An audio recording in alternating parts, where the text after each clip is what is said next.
about spaceships. Hello, I'm Jason Ward from MakingStarWars.net. I'm .net. Nut. That's a whole nother side of scoops. Just here to tell you guys that I am not a leaker. I'm a squirter. And today I'm joined with Rob, Mr. Sketchcraft. Oh, that hit a little hard. Yeah, that's the new saying of the show. I just decided right now in the spot. Because Star Wars leaks sucks. Star Wars squirts is where it's at. I should get a squirt gun. Oh shit! Oh shit! Today's scoop. Anyways, yeah, boy, I just got back from some scooping, you guys, and it was good. Nothing today. Don't get excited, but we do have really good actual information, or I should say, a big moment, I would say, in Indiana Jones from Backgrid. Really good photos from Indiana Jones 5, which you will see when you are close to death in a few years. There'll be a whole new pandemic. You'll have a whole new wife and kids, probably. Whole new president, most likely. It's going to be a completely different world by the time this movie comes out. I think Campia said yesterday thinks it's Bob Chapek's plan to kill Harrison Ford before the movie comes. I'm like, yeah. That's allegedly, Campia. Allegedly. Careful. Allegedly. Yeah. I don't know, man. I mean, I'm pretty sure I'm safe though, because us bald guys stick together, you know. Meg says, "Hey, Rob." She's like, "What's up, rival?" Oh no. Good morning or good evening. It's evening. Good evening, Meg. How are you? Hey, what's up, Meg? Yeah, always love waking up in the morning, get the kids ready for school. We put on one of Meg's videos while I make the kids sandwiches, hear what's going on, because she lives in that other time zone where stuff is probably happening more conveniently for you than for me usually. Like that was the best part about when I started doing scoop stuff, was that I had a newborn child. I had an excuse to stay up all night, which was the best. It really actually truly enhanced my abilities to be up when people in the UK are waking up. And it encourages munchies. Do you guys still say UK? I never know if I'm like saying something outdated when I say the UK. It's not the uck? The uck. Oh man, I've been saying it so wrong this whole time. Like, you ugly motherfuckers. No. You one ugly motherfucker. Yeah. Yeah, so so you still say, okay, cool. Yeah, so anyways, let's see. So Indiana Jones 5. I think that this is going to be a spoiler. I would say it's clearly, in my mind, these pictures tell a story when they're in order. Did I put them in order? You know what? I'm not going to promise you that I did, because I just do what I want and I just kind of make stuff up as I go. I think it's the Indiana Jones way. He does what he wants to do, says what he wants to say, plays how he wants to play, lives how he wants to live. And look at how well things have turned out for Hammer. Just saying. So, all right. You know, people don't know his brother was Arm. I know. Wait, is he the cannibal? Is Armie Hammer the cannibal? Is that the cannibal guy? Yeah. Oh, that's rad. No, I don't know. No, did you see that stuff? Like one of those guys, one of those Armie Hammer type guys, is like a cannibal. Oh, he wants to like, yeah. One of the wild. Yeah, I don't think they're in the same Hammer family, but yeah, he likes to bite. I like to bite. Yeah, I mean, it's Adam's family is kind of the shared overlap of that Venn diagram. Okay, so this is clearly, I think, a pretty cool introductory scene from Indiana Jones 5. And here we could see Indiana Jones, Phoebe Waller-Bridger, Bridger, right? Yeah. God, Phoebe Bridgers, you ruined everything for me. By the way, I saw her at the solo premiere, and man, is she a foxy lady. Gotta give her credit. And this dude, who looks fucking cool as shit. I mean, look at this guy. Look at this little guy. I know. That is completely a 1969, 1970s kid. They did a good job. Colin Trevorrow, I'm sorry you didn't get to make Star Wars, but what you did to the kid in that Jurassic Park movie with that haircut, no kids look like that. kids who look like the Jurassic World kids would get fucking killed on the street. I thought they were the TGIF kids. Yeah. All those Home Improvement dudes and Say by the the Step by Steps. They have like those haircuts like when they introduced twins into like a 7th season of a TV show. Yeah. This kid's not from Sesame Street. This kid is on Sesame Street, not New Sesame Street. Like, you are not wrong. You are totally right. And I'm going to say he got his start on the Electric Company. That's a couple years later, I think. They were going in tandem. I got Black and White. When you're in Black and White, you come before. Like Electric Company was in color. I mean, this one I watched. I liked it better than Sesame Street as a kid. Look at those poor octopuses. And it had Spider-Man on it. And look at this guy down here. He's making like, does he have binoculars or is he just doing? That's what I was gonna say. Is he doing the fake binoculars, or is he like he's doing is he giving us double white powers? Oh right? no! Wait, I'm doing that. Come on. Frank Marshall strikes again. Did you see that documentary on HBO by Monica Lewinsky? No, I follow her on Twitter though. It has like people who were fucked over by bullshit on the internet. I can honestly relate. And but it has this Mexican American Latino guy, and he's like driving, and he drives like by like the protest, and he like has his hand sticking out on his dash, and it's like doing this or something. And somebody takes a picture and they're like, look, somebody flashed the sign, and he gets fired from his job and everything like that. And he's like, I'm not white. And then it like shows him like with his family, and they're like in the backyard, like everybody's brown, nobody's white powering at that picnic or at that barbecue. And wow, it was my Hispanic side of the family would do these day-long barbecues, like every week, and it would always be great cultural music, from the 50s and 60s, and it would go to like Menudo and 70s disco kind of stuff. And then eventually, when they were drunk enough, they just start making fun of white people songs. Like they put on Eminem and laugh, like like they would put on in the 90s. It was like Right Said Fred. Shit like that. I'm too sexy. Like they would just do that. So, I can't wait until we actually achieve a better equality, so we can start making fun of each other again, because it's fucking fun. You know what I mean? And I'm sorry, but everybody needs to be. I don't make fun of anybody. I make fun of everybody. Everybody deserves that. I've never done it. Okay. Okay. So we have Indy with, I'm going to assume is the boy is a sort of a guide, and he's taking them. So this is probably. You want to see where the Nazis are? I'll show you where the Nazis are. So then look, it's Antonio Banderas, and he's an old sea captain. And where's Jesse when you need him? Look, there's the boy. He's like over here is Antonio Banderas, and I gotta say, she looks not a Nazi eagle on his shirt, is it? I hope not. I hope not. He's like, yeah, I know where they are. I got their badges. So now I can confirm it that the SJWs have one, and Indiana Jones is a homosexual. Here I see him embracing a Latino man on the street, probably for oral, if not anal sex. Thanks, Kathleen Kennedy, for what you have done. I saw this same man turn Brad Pitt into a homosexual in the Interview with the Vampire in 1994. And now he is still at it, folks. He is still at it. He is turning your beloved Indiana Jones into a man-kissing homosexual. He does carry a whip. And he look at them. They are embracing. Oh, my God. I'm chubbing up. I don't know what it means. I like it. I don't know what it means. Jesus. It means Melanie Griffith's in trouble. It means Melanie Griffith's about to have the night of her life. Because if you're into dudes, I'm pretty sure a Harrison Ford Antonio Banderas sandwich is where you want to be the bologna in that sandwich. Ford's like, this time, no camels. No camels.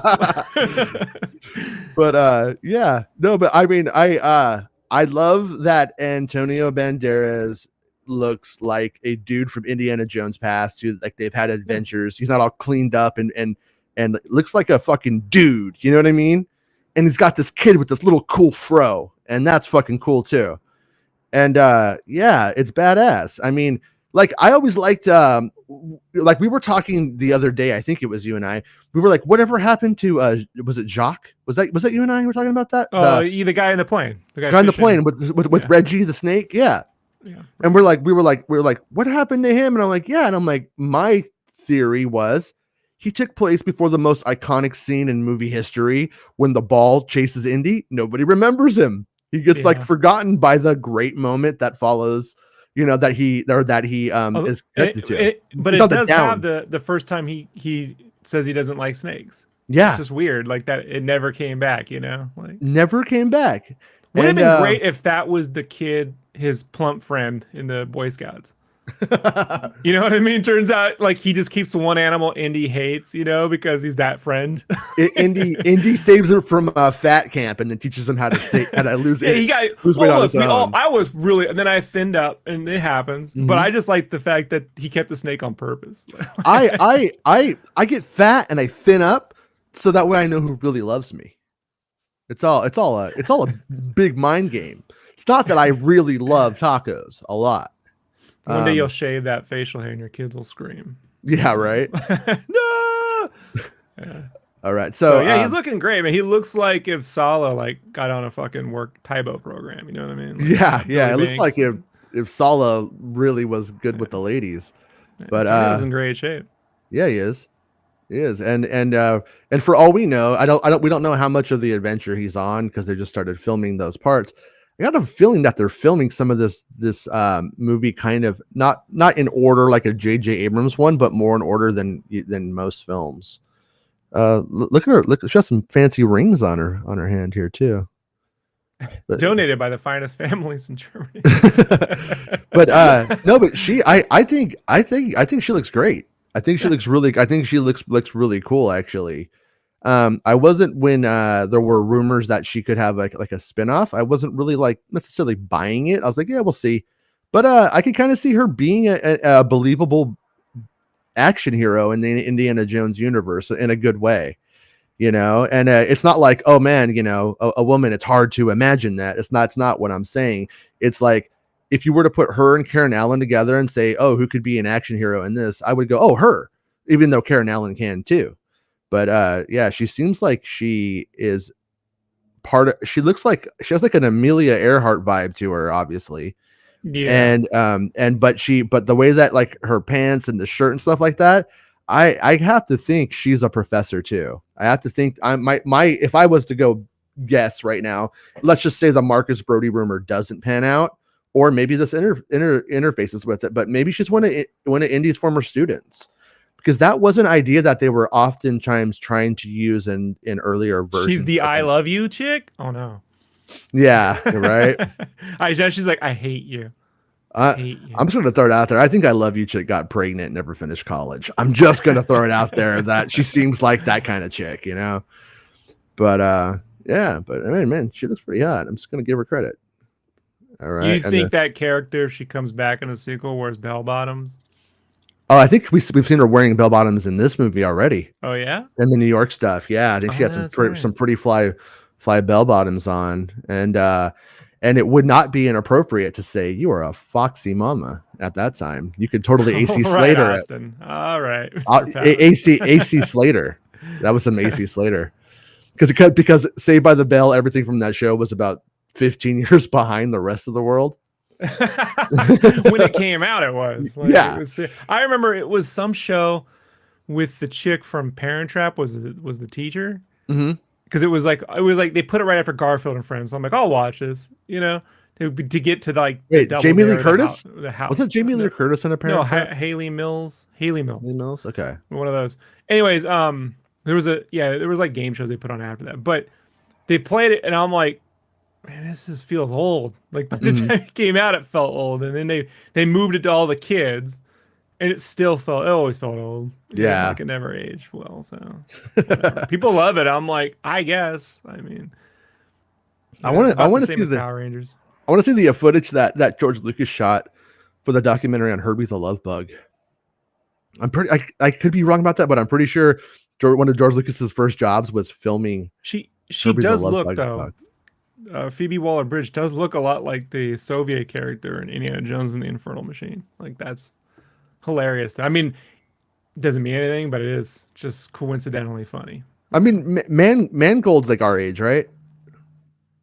He's a little older than us. Little bit older, because I was curious if perhaps either Mangold or the writer was really into it and was like, this could be good, and sort of pitched. Has a Drew Struzan cover.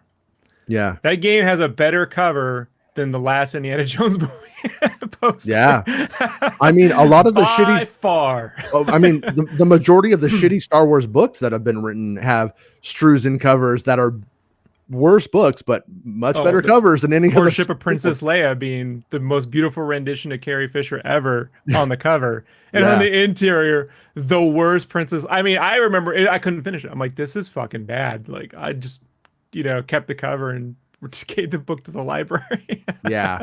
Well, horrible. Where we're going to end up going with this episode today is that a friend shared some of the West End game stuff with us, and which was like really cool. Hold on, I'm gonna they said it was okay to share their name, and I'm gonna make an assumption that it was okay to share some of the email too. Okay, how do I share that screen? Here we go.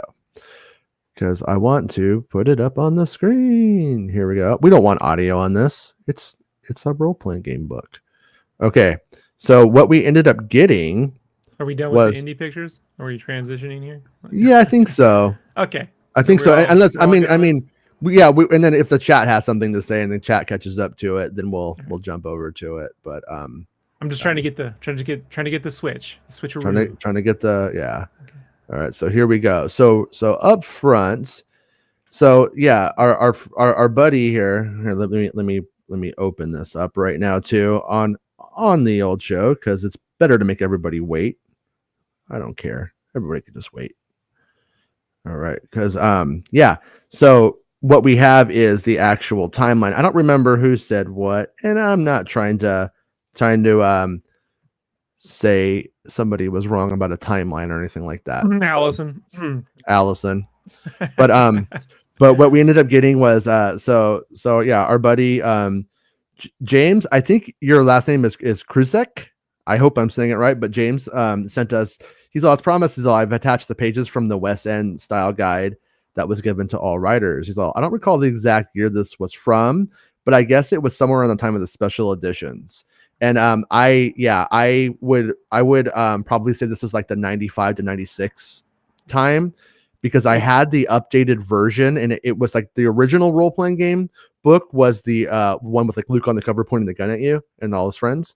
And then they updated it to a black cover with just like Darth Vader's face in a little square. And it wasn't that great. The cover wasn't. Yeah, and the formatting for this is the mid 90s. The fonts and the format. It's the same as Dark Empire, and I got them right up in the. Still got my West End books right up on the shelf. So what's fun about the style guide stuff is that it's written in the same font and the same layout as the books themselves. That's why when I first saw this, I'm like, just a role playing game. Like, this is a style guide. I'm like, they just kept the same format. When he first sent it, I just like opened the pictures up really really quickly first, and I was like, wait, was this like a page in here about creating your own adventures? And I was like, oh no, it is that. He did send that.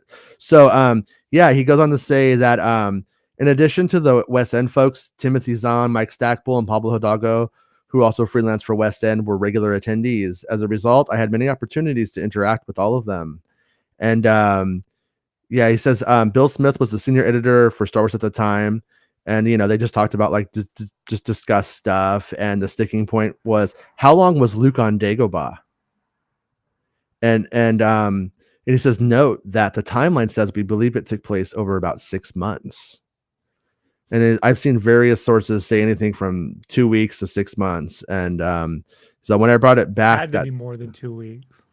Yeah, I mean, I honestly really feel like it was just days and Star Wars magic. But if you want to make it realistic and elongate things and all that stuff, then You make it At what you make least it. But 4 weeks. I'm going to say, though, if it was really that long, there is no fucking way Princess Leia did not jump on that dick and get pregnant on the Millennium Falcon, and we had Kylo like 5 years before. Just going to throw that out there. I mean, let's be real about it. You have two people on a spaceship, a Chewbacca, and a robot.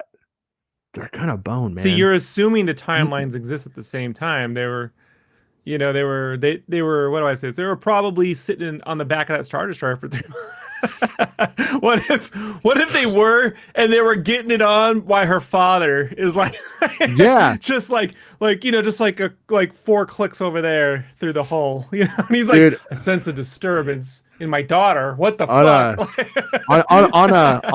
On this episode of Too Much Information, as a teenager, my high school girlfriend's family was like, you guys could go in the room and use the computer, but you got to keep the door open. Got to keep that door open. Oh, really? Challenge which accepted. Gave you permission to go down a route that, which just gave you a permission for silent sex is what it did. And anyways, what I'm going to throw out there is that if we're going to get mad about bombs being dropped in space, I'm going to get mad about the fact that Princess Leia didn't get pregnant for months on the Millennium Falcon with Harrison Ford on an asteroid. I mean, come on. What's more romantic than that? I guess Antonio Banderas shows up and he's like, hey, I'm Paulie. See, what you didn't see was all the cut places they tried to go before Orlando. Well, then we'll try to go up to Dengar's house, and that went horribly wrong. And then we went to Bosk's house, and that went horribly wrong. And then they went to all these different people's houses. Dash Rendar's house, that went horribly wrong. And eventually Marvel Comics will cover it in a 24-part series that fucking goes nowhere. But yeah, that's kind of Aaron says that Han had space rubbers. I could be wrong, dude. How old are you? I just feel like Sam Kinison. Yeah, I mean, I'm just saying the guy who jumped in the garbage chute, I think he goes bareback. Just gonna throw that out there. I think he flies by the seat. Well, of his it turns out Tauntaun lining is really thin and and sensuous. So that's why he cut the belly open. He grabbed some materials for later. Oh, there's definitely going to be a Marvel comic where he cuts open a Tauntaun and he and Kira get inside for one last go. Now that's a comic I could read. Yeah. I mean, if they weren't afraid. If they do it in 3D, that'd even better. Get the red and whites on. Get the red and blues on. The old 3D comic, the old Star Wars 3D comic. Remember that shit? Mm-hmm. So anyways, so the big sticking point was how long was Luke on Dagobah? And I've seen various sources say from 2 to 6 months. And then when I brought up the fact that Star Wars ships are said to have ion drives and that this would allow the Millennium Falcon to eventually accelerate to nearly the speed of light, he told me that they didn't want to get into questions about relativity and time dilation. So they came up with the backup hyperdrive explanation instead. Oh, that's interesting. So what was really interesting was hearing Timothy Zahn talk about the timeline, and he was told one time that when writing when he was writing the Thrawn trilogy, he was given dates for the Clone Wars which do not match up with the prequels, so they obviously changed, and even the ages of Luke and Leia by the end of Episode 3, and that we know changed too. Yeah. Anyway, he's just going for days, and then there was one, we had a little conversation. I said, he said, oh yeah. So I told him about the conversation that you and I had. And because there is a line that stuck out to you and I that was just hilarious. And it's that stormtroopers are loyal. Right. And I was like, we were like, Finn didn't get the memo because there's a rule in here that you can't. You should probably bring that one up really quick so we can show it. There's a line in here. Yeah. No, we'll go into it in a second. Then, okay, right. Let's go. He's all, apparently Finn didn't get the memo, and we start talking, and he's like, like one of the kind of like tacit things at the time too was that the clones were stormtroopers. The stormtroopers were clones, and it's like it was like a big we don't go into it and stuff like that kind of thing. But he's not a stormtrooper. He's a first order trooper. Sure. It's not the same, man. He's a first order trooper. Don't you read the books, man? It's not the Empire. Like that's what they're gonna say, even though they're fucking clearly the Empire. But okay. Yeah, there's pretty much. But what we end up with, or what I thought was interesting though, was that there's like things that are clearly off limits that we'll get into on here. But what's funny is there was a series, like a monthly book called the Star Wars Poster Book, and it was like a little Star Wars magazine that came out and had posters inside, and it would have like text. If you read those from all the way up to Empire Strikes Back, and if you read them, it has stuff in there like the stormtroopers are clones. Yeah. It has Darth Vader was like, this is like the only official place. Darth Vader loses a duel to Obi-Wan Kenobi in a volcanic. Yeah, duel. I read all that stuff. Yeah, and that a lot of people forgot about that. Like that one dude did a good job with Secret History of Star Wars. I'll be honest, when I very first read it, I was coming out of American Studies. I'm like totally an academia, and I read it, and I was a little bit unfair to it at times, I'd say, because I was so in that mode. This is why when everyone was making fake trailers for The Phantom Menace or Episode 1 on the Force.net, they kept using those like volcano shots from Ron or you know what I mean? And they'd add smoke or something. They get any volcano pic. And it was like, I don't think that's going to happen in the first movie, guys, but all right. So anyways, he says it's okay to use his name and stuff like that. And he says, he talks a little bit about the biggest thing that he got to work on at one time was this like canceled book that kept getting like going into production. Yeah. Oops. I did not mean to put that over your head again. It was like, it just kind of things kept going back and forth. But, what does he say here? The West End. Oh yeah. So Lucasfilm, West End Games written a Jedi source book that got canceled and greenlit, then canceled, and so on for years. They told West End to avoid talking about Wookiees, but then they mentioned that to Tim Zahn, and he was like, "That's not what they told me," and it makes me laugh. but I mean, because Kashak's in the first novel, when she goes to Kashyyyk. It is Kashyyyk, friend. No. It's oregano and basil. I used to say it Kashyyyk. That was what I thought. That was how I said it growing up. And then they're like, it's Kashyyyk, and I'm like, yeah, well, hey, just don't touch my Coruscant. Oh, it's Coruscant. Okay.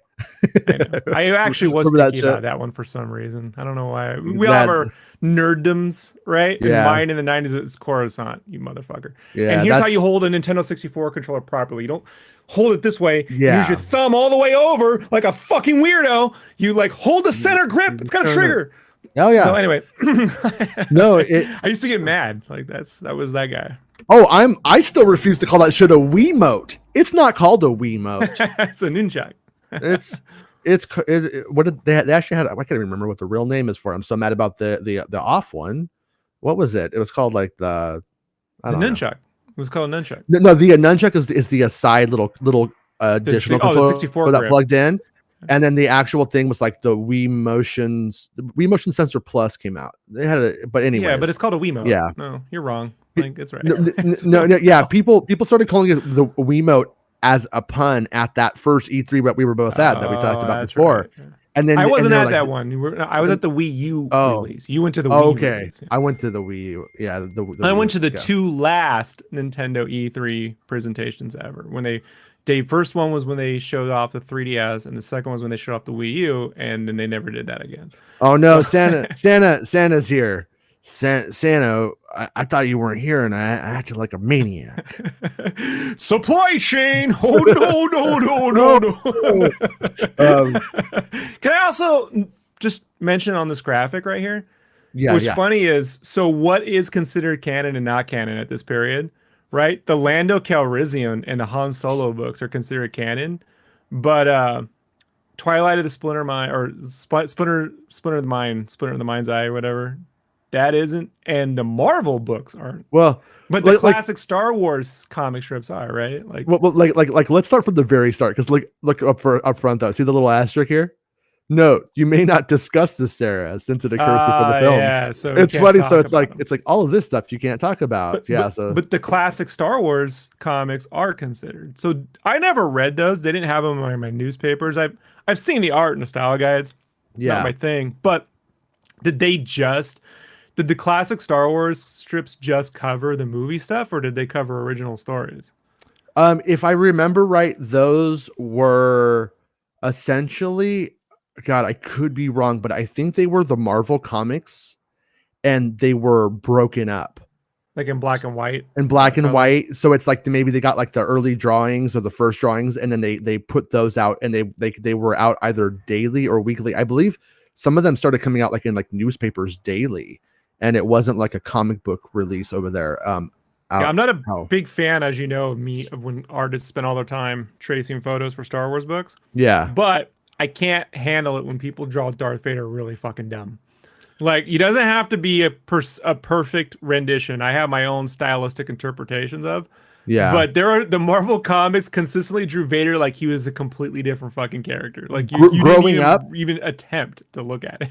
No, growing up, I felt the same way. I was like, why do they draw him so crazy? I would try to draw him and I'd be like, the dimensions are hard. I get it. And but over time, I've grown to love some of the weirder like takes on even like the Macquarie on that Empire patch. He draws it weird too in that one for some reason. Yeah, well, the trick to Vader that I found, if you go look at the Star Wars manga, the first A New Hope manga, the first 4 volumes, the Himeo Tamai, whatever, the art is fucking brilliant. The way he draws Vader is very simple, very like he really gets the brow down and the eyes. But what he does is he puts a lot of shadow, like Batman, like a lot of shadow. So Vader needs shadow. The last thing you want is detail. And I think these comic book artists try to draw all the little like lumps in his arms and his belts and his lights, and it's like, no, but it's fun. I love all those little details, and I can't. You need the void. No, fuck up. You need the void. I know you do. I know you're one of those dudes. He's got those little bionicle kids. He's got those little things on his neck piece. Right. Whoa, I'm taking my whole system here. All right. I'm a Duplo's guy, and you're a Bionicles kid. So 25 theory. So this is the old timeline, and remember, I think this is probably before Leland Chi comes into Lucasfilm, and they create like this multi-tiered system for Canon and how to like prioritize things. It was really a prioritization system, in my opinion, from what I know of it. And what is all West End materials between Star Wars and Empire bearing the simple Star Wars logo? Like, what was the advanced Star Wars logo? Did they do a rendered one? Like, I don't know. Like an airbrush? Like, what is? I wonder what that meant. But yeah, so 20,000. The Old Republic is founded. So we got hyperspace. Then we got the Old Republic founded. 4,000 years. Tales of the Jedi. Dark Lords of the Sith. At this time, West End hasn't produced any material for this time period, and I believe Dave Dorman. Shame he's been pro-Trumpy, but Dave Dorman's covers for those are fantastic. Yeah, he did the Dark Empire, right? Yeah, he did all the covers for Dark Empire. Yeah. He's my second favorite or third favorite Star Wars artist, because behind Struzan and the artist from the Star Wars manga. But yeah, those covers are brilliant. Yeah, they're really great. Yeah. Nice dude, just politically fucked up. Yeah, I got to hang out with him for one day at the Play booth. The last time we had a Play magazine had a booth at Comic-Con. Yeah. So it was like one day I got to hang out with him and his nice wife, and he did Optimus Prime cover for us because we had Geek Magazine. If you remember that, it had Geek Magazine. Right. And then I got to hang out with LaShawn Thomas for a day or two, and then I got to hang out with Joe Mad and Jeff Matsuda for like half a day, and that was my geeky fucking thing. But yeah, man, that Dave Dorman's work on those are brilliant. The interiors on those are weird. They don't really look much like Star Wars, Tales of the Jedi. I'm all for a Braveheart looking, I mean, minus the Mel Gibsons. minus all that troublesome stuff. But I'm all for like I'm for looking Star Wars. You can keep the Twinkle Twits stuff though, right? I do think Braveheart's good, right? I do think the mistake they made with the Tales of the Jedi was not going Japanese in style. Yeah. They went European, like Hun Germanic warrior kind of thing, Celtic warrior. And I think the Japanese would have. Well, as what do you call it? That just came out on Disney Plus proves. And totally. The audiobook Ronin, which I'm digging, bro. Okay. Like, I don't care that it's not canon and it's a totally reimagined. It's like I would like a canon for this universe. Like, it's quite good. Yeah, and like I said, anything in there that really stakes, I believe will become canon. by just like how, Knights of the Old Republic isn't canon, or hasn't been anyways, but when you put one of the statues, that character's canon now, in episode 9. So it's like, that kind of stuff. Things will become canon in different ways, I think. But yeah, so once again, the Old Republic founded. This was so long ago that a lot of the past isn't that well known. Okay, 4,000 years before Star Wars tells the Jedi, and that book right there was that's actually how me and Randy, my best friend, became friends. Was he brought me that from his comic book store when we were kids, and I was like, okay, this guy's all right. Even though he has a Vanilla Ice braid that later on looked like a Cool as Ice is one of my favorite fuck you films. Yeah, he had a Vanilla Ice braid, and it also but it was like the Jedi Padawan braid. So I think he's just before his time as a Star Wars person. Yeah, so it's all before Star Wars is the Clone Wars. That's all you need to know. Just before Star Wars, the Clone Wars. Biggest mistake Lucas made was making Jedi Masters not have Jareth's hair from Labyrinth, right? Like they first they get the braid, then they get the whatever, but then they get the fucking 80s Herm. When they get you imagine if Sam Jackson had walk out with Jareth's hair, dude? And the eyeliner, he's like, I'm full master, bitch. And he's like, he does like the Batman thing. He's like, I've seen your future. You were not to be trained. Anakin's just taking a piss off the leg. Get out of here, Hoggle. Yeah. So, and then Droids comic series from Dark Horse Comics is 5 to 10 years before Star Wars. First, I thought that was the cartoon. I'm like, no shit. Oh no, the comic. Yeah, but it may actually play into that show too. Good covers. The Cam Kennedy covers from the Droid series are fantastic. Yeah. Very Struzan-y, but like comic bookish. They're very good. Yeah. I actually bought those ones. I did like them.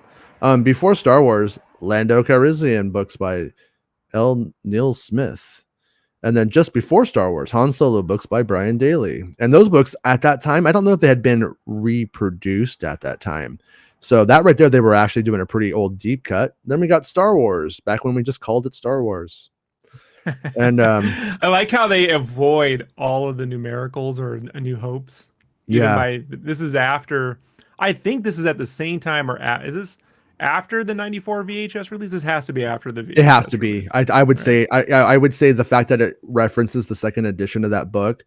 I feel like I could probably look it up in 1 second, but I'm pretty sure I got the second edition of that book in 1995. Okay. I feel like I was about 15. So anyways, yeah. So then we have between Star Wars and Empire, classic Star Wars, that Al Williamson, Archie Goodwin comic strips. And then, and then I remember they reproduced those. That was a big deal for Dark Horse. They took all of the black and white comic strips from the UK and they colored them. And they put them in order. In a style guide for all the t-shirts. Yeah. So anytime you see like classic drawn Star Wars stuff, it's from the Archie Goodwin comic. Yeah. I remember Princess Leia was really hot in it to me. I was like a 15-year-old. Between Star Wars and Empire, all West End Games materials bearing the simple Star Wars logo. So I'm gonna guess that the simple Star Wars logo was their first run of West End materials. Just this is a guess, but the first run of West End materials was all set in that time and had the simple Star Wars logo. So when they Death Star Technical Journal, I believe that is mentioned in here actually. 3 years after Star Wars Empire Strikes Back, we believe the movie takes place over about 6 months. So that was, and like that, right? Like when I bet you when this happened, I bet you George Lucas really didn't have anything to say about that. I bet you it was sort of like a bunch of hardcore nerds, like the people he mentioned in his email, get together and they're like, okay, how do we make this make sense? And they're like, yeah, if we make it like 6 months, things start to feel like right, for like how it would play out. But in terms of George Lucas's mind, it probably takes place in 3 days. Or she just cockblocked him for 6 months and gave him the biggest wood, which is why I was making the carbonite boner. Yeah, the carbonite boner would... Like at the right before he froze, he just thought of her on the ship and then frozen. No. Yeah, I mean it would have been better if in War of the Bounty Hunters, like you have the carbonite and it cracks and it's just like the boner starting to come out. And then it's like, it cracks the boner off and they have to like glue it back on before he thaws because it doesn't. No. It doesn't have a boner, but he's in carbonite. He's getting a boner because the blood flow is hotter than carbonite. Right, it's growing, and it's melting it, and the boner's coming through, and it's gonna break his dick. I do like the idea that they break it off and they have to put it on before you melt, because it just that's the actual quest of the in between the shadows. So I don't know why, Chewbacca. I feel like my dick was ripped off and put back on, but it's fine. It's there. And now I am just thinking of that Club Obi-Wan scene where they're kicking around the antidote and the diamond, and it's his dick and like a lightsaber, you know? Yeah. Like, looks like they're being kicked around like a cantina for a whole. I know it's sad, folks. This is what I spend my time thinking about. We can't. So anyways, so we. I'm no Chloe Zhao. Sorry. Yeah. So 3 years after Star Wars: A New Hope, 3 years after Star Wars: Empire Strikes Back, and then 4 years after Return of the Jedi. So we only had 1 year in between. So where I ended up being right in the sense that they did come to this conclusion. Where I was wrong is I thought originally there was 3 years in between, but I think the Marvel comics in the back might have said there was 3 years in between Empire and Jedi, because there was actually 3 years that they were making stories for. And I think that was thrown out by this point, and there was only the 1 year between for Return of the Jedi was put in the mid-90s. That's my guess. So immediately after Return of the Jedi, because Truths of Bakura literally picks up where like Aftermath tried to do. Like it was like right after. That book, when my dad married my old evil stepmother, that was the book that they gave me as the wedding present, you know, at the rehearsal, was that book. And is that the one with the Bothan dude? Like the one that's like a it was like lizard people on it. I felt like I feel like I was like reading an Alex Jones fucking diary, like Alex Jones Star Wars fan fiction. If I remember right, it had to do with the Bothans, but I might be wrong. But it is funny they ignored the Heir to the Empire era, huh? Yeah, I feel like, dude, am I crazy? Because it definitely had Bothans in it, but I also feel like it had lizard people. It could have been the Trandoshans, right? So like the boss. But I think I knew what a Trandoshan was, but now it's just there was that asshole Bothan guy everyone hated in the Empire series who was like a dick, but they thought might be a traitor, but not a traitor. He was like, he was like the McCain of. Dude, by the way, Lucas would say this. I'm not saying anything Lucas wouldn't say. He literally put Newt Gingrich in a fucking Star Wars film. So anybody who knows me knows I fucking hate Donald Trump.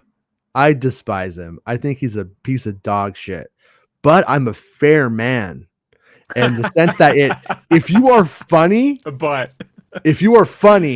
I will concede that you're funny. But you're not funny when, like, you know, like people's lives are at stake, then it's not funny. But you know, Colin Powell died, right? And from a statement by Donald J. Trump, 45th president of the United States of America. Wonderful to see Colin Powell, who made big mistakes on Iraq and famously so-called weapons of mass destruction, be treated in death so beautifully by the fake news media. He is fucking crazy, man. Hope that happens. Colin Powell fan but he's all, he just can't stand it when he's not a headline. He's all, hope that happens to me someday. Don't worry. It won't. A classic rhino. If even that. Always being the first to attack other Republicans. He made plenty of mistakes, but anyway, may he didn't like it because a black man talk shit about him. Yeah, I just, you know, it's funny because people just forget the only time I've ever seen Alex Jones turn on fucking Donald Trump was when Donald Trump dropped that Moab in May or March of 2017. Remember? I know because I immediately when it happened, I had to fucking turn on Alex Jones to see what he fucking says about it. And that's when Alex Jones, and the craziest thing of it, his own fucking people on the show were doing this. Alex Jones went and said that. Look at that cover. Look at that cover. It's so much better than everything we get now. It's better than the movie posters. But Alex Jones was saying stuff like basically alluding that they had pictures of Trump with like transgender folks, and he was just confirming every fucking thing that the Steele dossier was saying, and they were all like and then he went back on it like days later, but he was clearly high and freaked out that we were going to get in another fucking war with Russia and shit. Steele was doing the media rounds now. The guy Chris whatever who did the Steele dossier is doing the rounds now, and it's like I mean, I do believe in that the Russians had compromise on him, and I have more of a hard time believing that Trump wouldn't pay two prostitutes to pee on each other. Just gonna say, I really mean that. I mean, like as a guy, if you ever had to listen to him when he called into Howard Stern during the Apprentice days, you know that easily would have been a story he would have bragged about at the time. Like you gotta. Yeah. You know, it's one of those things where I had to sit through, like, all right, I'll listen to the show, fucking whatever. But like, yeah, I've never been a fan of the motherfucker. But yeah. Anyways, Colin Powell's no fucking hero. I love Howard Stern. I just not Trump. He just so you know, beyond fucking the Iraq War, Colin Powell basically defended the Vietnam atrocities. Back in the day, like let's just anyone who loves that dude like needs to seriously rethink their fucking life, you know. Yeah. Oh no. I think he and all of the neocons are huge pieces of shit that are like, oh, this is what all of this led to. Yeah, it's what all of it led to. So I Colin Powell I'll take a shit on his grave for all I care, but he's no C.O. Bibble. No, he's no C.O. Bibble. And that's why it's actually extra funny in this instance, because that Trump is like actually saying the truth in this instance. When he actually tells the truth, it's hilarious to me. But he will, especially under depositions. You know, he never seems to lie when he knows he can go to jail for it. So it's funny, but whatever. You know, let him fight. That's how I like. Well, I think if West End Games had made a political style guide, we'd be okay. People only if it ran on the 6D system. I'm not a fan of the 20D dice. So I like a 6D system. So the style guide, a couple of pages that we have of it. He says they say people make the most mistakes when they cover military tactics and procedures. Research the deployment of warships or troop movement or army organization or whatever else is relevant. The bottom line is people who really know how these things are done in the real world will be reading your material. So make sure you know what you're talking about. This is something that I really wish the publishing houses would have a team of to help writers, because I don't think writers need to spend 15 years researching fucking nautical fucking maneuvers, military strategy. Yeah. I don't think because I've done a bit of it myself, and every time you do it, you're like, it's like, you ever watch the news and you believe it until they talk about something you know about, like comic books or Nintendo. Like when you were a kid, you're like, oh, they don't know what the fuck they're talking about. Same with sports. Like you believe the sports review until a sports guy gets on and goes, this is bullshit. Don't believe anything. They don't know what the fuck. Same with this. So like, I love the book Bloodlines. Claudia Gray, when she gets to the battle at the end, there should have been a team working with her on that. Like, this is something they could hire the best dudes to be consultants that could help coordinate with any writer. That we get the scripts, here's the battles, what do you think? And they could coordinate with them. They could hire military dudes who write the best fucking military style books, who've been doing it their whole fucking life, just to consult on this basis. And I think you'd get far better stories than forcing writers to pretend they can do this shit, because it's bad when you like. Zahn was good at it because he wrote a lot of military style space battle stuff before this, like he was way researched in that. Yeah, the first Clone Wars story arc with Plo Koon and that the capital ships thing actually takes some stuff from Heir to the Empire and actually uses that whole maneuver on screen from that end battle.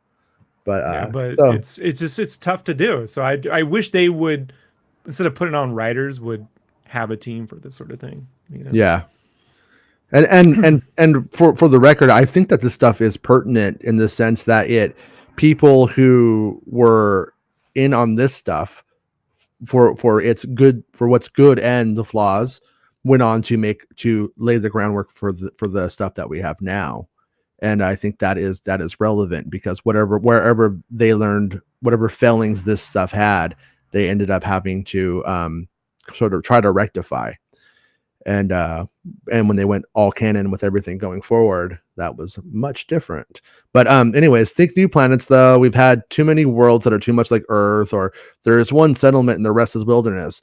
This is fine once in a while, but it seems like every planet in the galaxy is like that. Develop worlds with unique cultures, industries, attitudes, and so forth. I agree with that. Yeah, I guess. I mean, it's tit for tat, bro. Like, if you have the ability to travel billions of light years in minutes or hours or days, right? Yeah, People would be more sparse. sure. Like, I think Star Wars works better when it's more like the Wild West with these centralized pockets of civilization on a planet that is like a Coruscant or an Arshada or, an Alderaan. You don't want Dantooine having its own unique culture and species. And because here's the problem when you read the book, sometimes they do too much world building where they start to describe every fucking thing they eat and read and dance and sing about. Before you get to the adventure, you like have to read a paragraph of this shit or sometimes 3 paragraphs, and it's like, all right. I don't. It's weird because our shout out was one of those things that I always loved when they talked about, Hmm. and then when you see it, you're like, it should be like a real just a cesspool, and it's just there's so many different interpretations. I always thought Nar Shadow would have been like the Blade Runner planet, They did a like good job in the Old Republic MMO from a few years ago. okay. They sort of made it where it was like if you combined Jabba the Hutt's palace with Vegas, and it was and you would have like these like statues in the middle of like courtyards of like golden huts, and then it would be like, and then you would like go into like an alley and it would be like really dirty and filthy, and it was they like did a good job, and I think that's what they're using today. I think that that's kind of like the launch pad for it, and what we saw in other materials after that. So like, but I am with you though. Like it does feel weird when they're like, oh, like here's Dantooine, and then like they're all dog people or something. And then you're like, now whenever you hear Dantooine, you're like, it's not dog. I don't want it to be dog people. I don't want to hear about it's all dog people. I That's mean, just an what was the example, but unique culture of the planet Jorah's C'baoth was on? Was it necessary to know what they fucking ate? And it was so I just that don't. there was a mountain there, and but I Tannis. think yeah, was that Wayland? Was that Wayland, Wayland? yeah. Wayland? Wayland. Yeah. It ends up.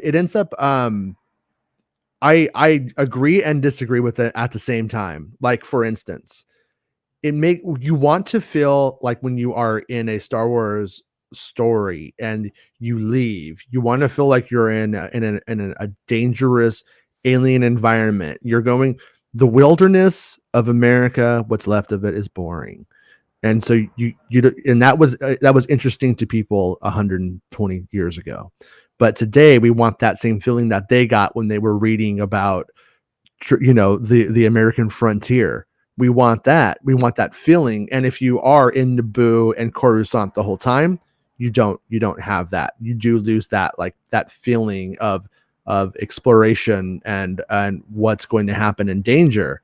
So I think that like if your story is set with those kinds of people, you definitely want that feeling. But also like Coruscant and Naboo, that works really great when you're telling like the story from Rogue One with Jin's family. The You know, trick with Star Wars, though, the reason why it's different than pretty much any other science fiction, which we all know it's not science fiction, fantasy books, is science fiction, sexual fantasy.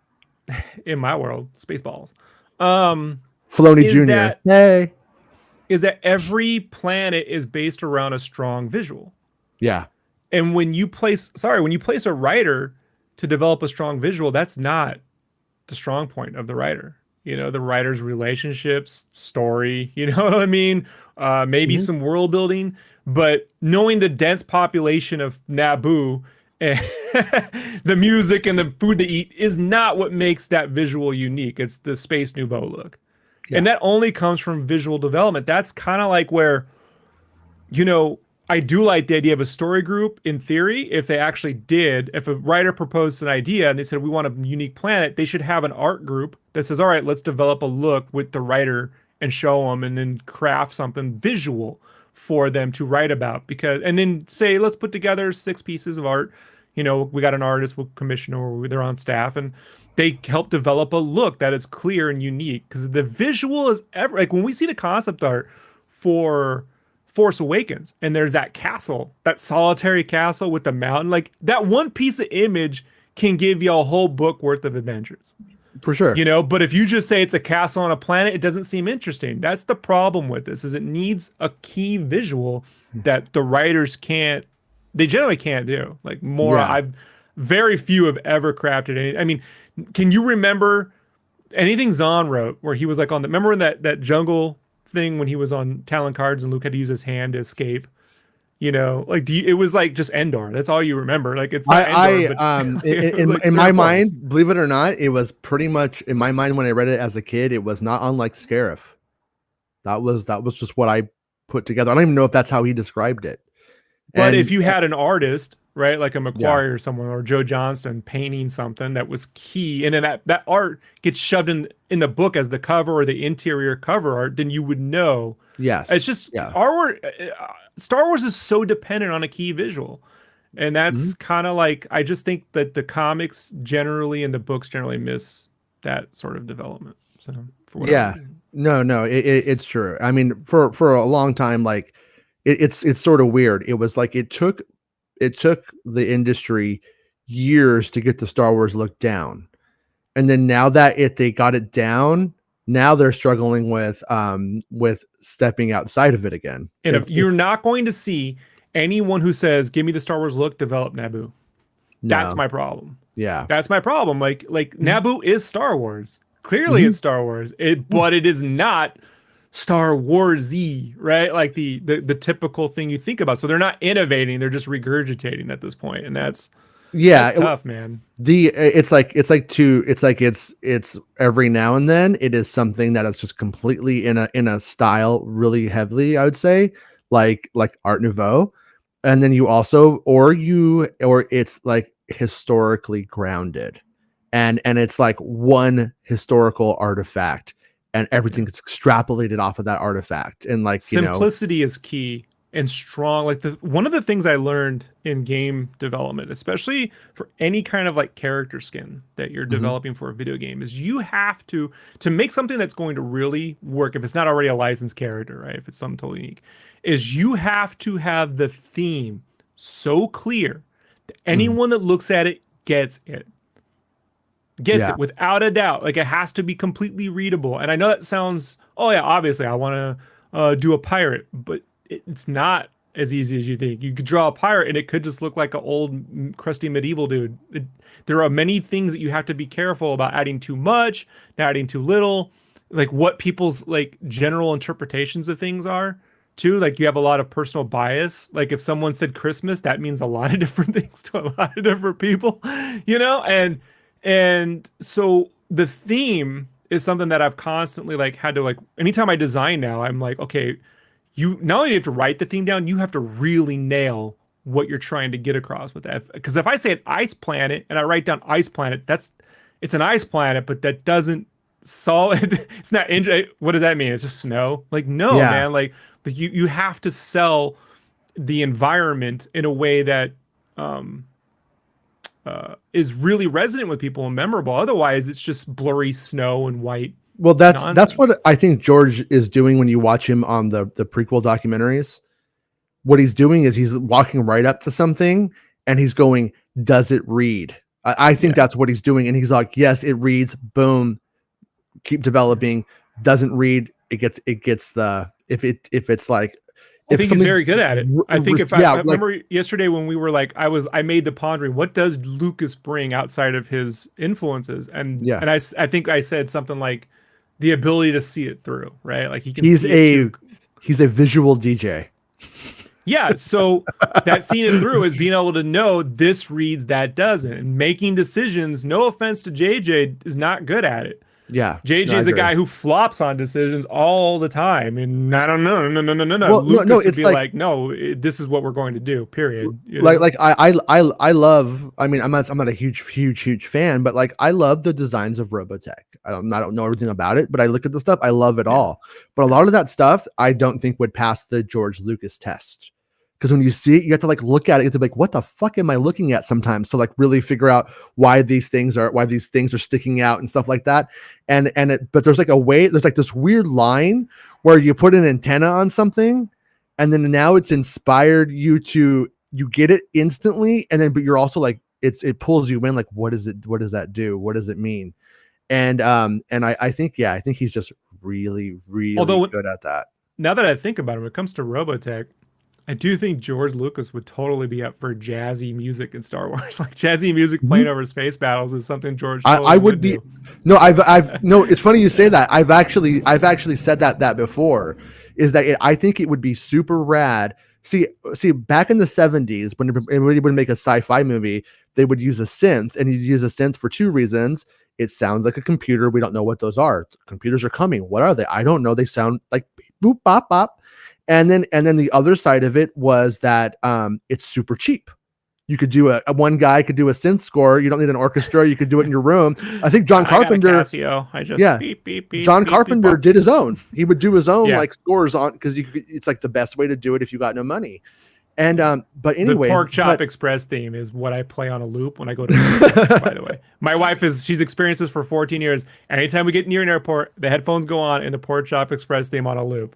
Because that's the only way I can get through it. if you today got a really brilliant jazz musician and let them score a Star Wars movie with on using Logic Pro, using the synths and stuff like that, Yep. you would make something completely fucking brilliant. Like Yeah. literally, it is just waiting to happen, and all they have to do is just go like, you know what, John Williams. I love that titty in that milk, John Williams, but I'm gonna stop sucking on it, and I'm gonna use the same idea. Blue milk boob, buddy. And I'm gonna come over to this middle, not this titty, the one from Total Recall. All right, and I'm gonna go right onto that middle titty and do it. And it's true though. Yeah, no, it's true because I mean, what? And it's the same. George did that with Williams. He was like, oh, let's do classical music and you know what I mean, and let's not go the synth route. Let's not do. It was the unexpected. Yeah, so it was the evolution. It's the more fun, adventurous version of what 2001 did. Mm-hmm. 2001 took classical music verbatim, yes, and just put it in space, and you're like, well, I like it, but turns a lot. It's it's tough for people. It moves at a certain pace. But yeah, taking the adventurous parts of classical music and just keeping Rob on the screen by himself in low res is super. What is happening? What is happening? It just I know. It just kicked us all off. Okay, hopefully everybody's still here. What's the composer from Mandalorian who's also doing Boba Fett? Oh, he's God. the Creed guy in the Black Panther. With arms wide open. The Creed guy. He brings Whenever you say the Creed guy, you just ruined him. You associated a musician with Creed. Do you know how rude that is? Yes. So it's no crazy town, I'll tell you that. But 98 degrees. It gets worse. But he brings another sound, you know what I mean? That is not classical Williams. So I do think you're right. Doctors, Little Miss Can't Be Wrong. Yes. That I know.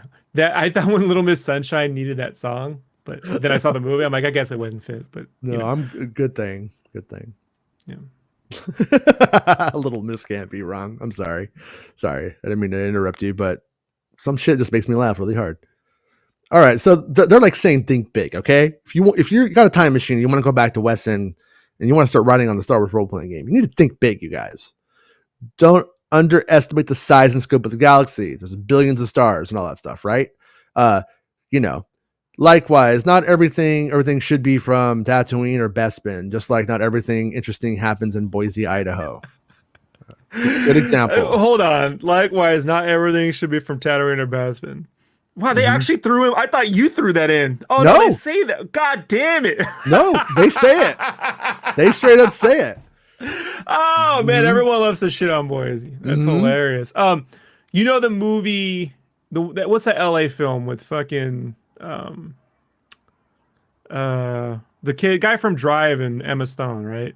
The one where they're dancing and shit. I don't know.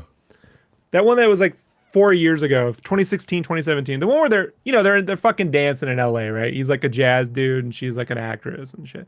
Okay. There's a line, I was watching that here with my wife. We're in the theater and there's a line where he goes, what about going to Boise? La La Land, right? La La Land. Okay.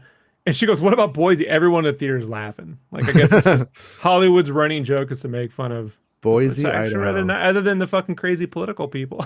Boise. Every state's got them. you know? Yeah. But I do like it when they're like, not everyone should be from Tatooine. And I'm like, all right, did George read this? Like, Yeah. because let's be honest, Oh no, he's like all my characters come from Tatooine, so no one else can do it. this is a downside of George. And he's like, I can't get a new visual, so we'll just use the ones we already got. You know, like Yeah. that is kind of the problem, right? So Yeah. Bespin.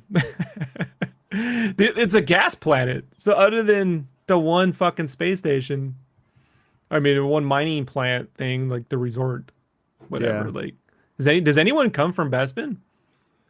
No. I guess probably Lobot. He's probably born there. I guess Bespin is the Boise of Idaho, or Boise of Star Wars. But Whatever. it is a universe of neat gadgets, cool aliens, mystery, and a hint of magic. Espionage. A hint, which means don't touch the Jedi. Espionage, military scenarios, Indiana Jones in space. I Westerns. wonder who's making that. Yeah. But it sounds like Afro. Old Star Trek, simple combat, lost cultures, lightweight cyberpunk. Lightweight. Smuggling, pirates in the Caribbean. And even horror themes all fit into the Star Wars universe if done properly. So, yeah, okay, I agree. Trouble spots. Feel free to introduce new elements to the universe like aliens, ships, and planets, but be careful to maintain the balance of the universe. Don't advance the technology, change the power structure of the galaxy, or anything like that. We aren't interested in teleportation gadgets, super duper hyperdrives, or aliens invade the galaxy. Thank you, I hate that. Sorry, Grisk, but I hate that. Plots. Likewise, we are not interested in time travel, alternate dimensions, or alternate universe stories. Oh no. We are not interested in tired cliches. No. But what if they go to another realm and they're just in it? You know, they're just doing their thing, and you know they kind of like. I'm just saying, like, what if we did Naboo, but they didn't wear shirts? What if it was called Nabut? It's a stinky planet. It's a stinky planet. It's Nabut. Oh wait, what's that? Hold on, John Favreau Jr. just texted me. He said now it's called Nabooty. he had a better name. It's Nabooty. Them Nabooties. Man. We are not interested in tired cliches. No planets obviously stolen from other science fiction stories. No cat like Dune. Yeah, right. Good point. Just saying. Yeah, just saying. No cat, lizard, or bug aliens. Where's the cat one coming from? Yeah, it's from Star Wars Visions. No, she was a bunny. She was a bunny. When creating something new, make it original. For example, Wookiees have canine and simian aspects, but are a wholly unique invention. Oh, shut up! It was Bigfoot. We know it was big. It was Bigfoot. It's gonna be Skinwalker Ranch next. You see a whole planet of them. Weird things happen. It's lightweight cryptology. Yeah. Lightweight cryptology. That's so dumb. Lightweight cryptozoology. You do not talk about the past. You may not discuss anything of galactic significance, which occurs. That'll be fun to read. prior to Star Wars: A New Hope. We're only charging $20 a book at the time, if you remember right. Even in 90s money, man. It was $19.99 for a hardback. Yeah, that's probably like $50 today, right? Definitely 40.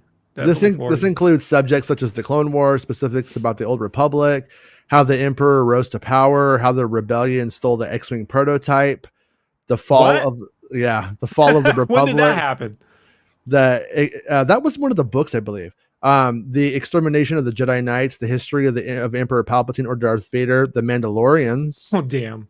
Or anything about the history of the Jedi Knights. What about Tales of the... Oh, we can't do Tales of the Jedi. All right. Yeah, right. No superlatives or absolutes. Don't make stuff the biggest or best.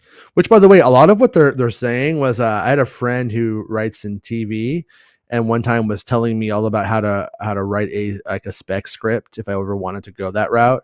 And basically everything that they're writing in here is what you do if you're writing like an episode of Boardwalk Empire.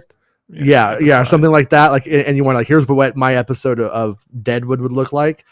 Don't have it be the one where Wild Bill Hickok dies.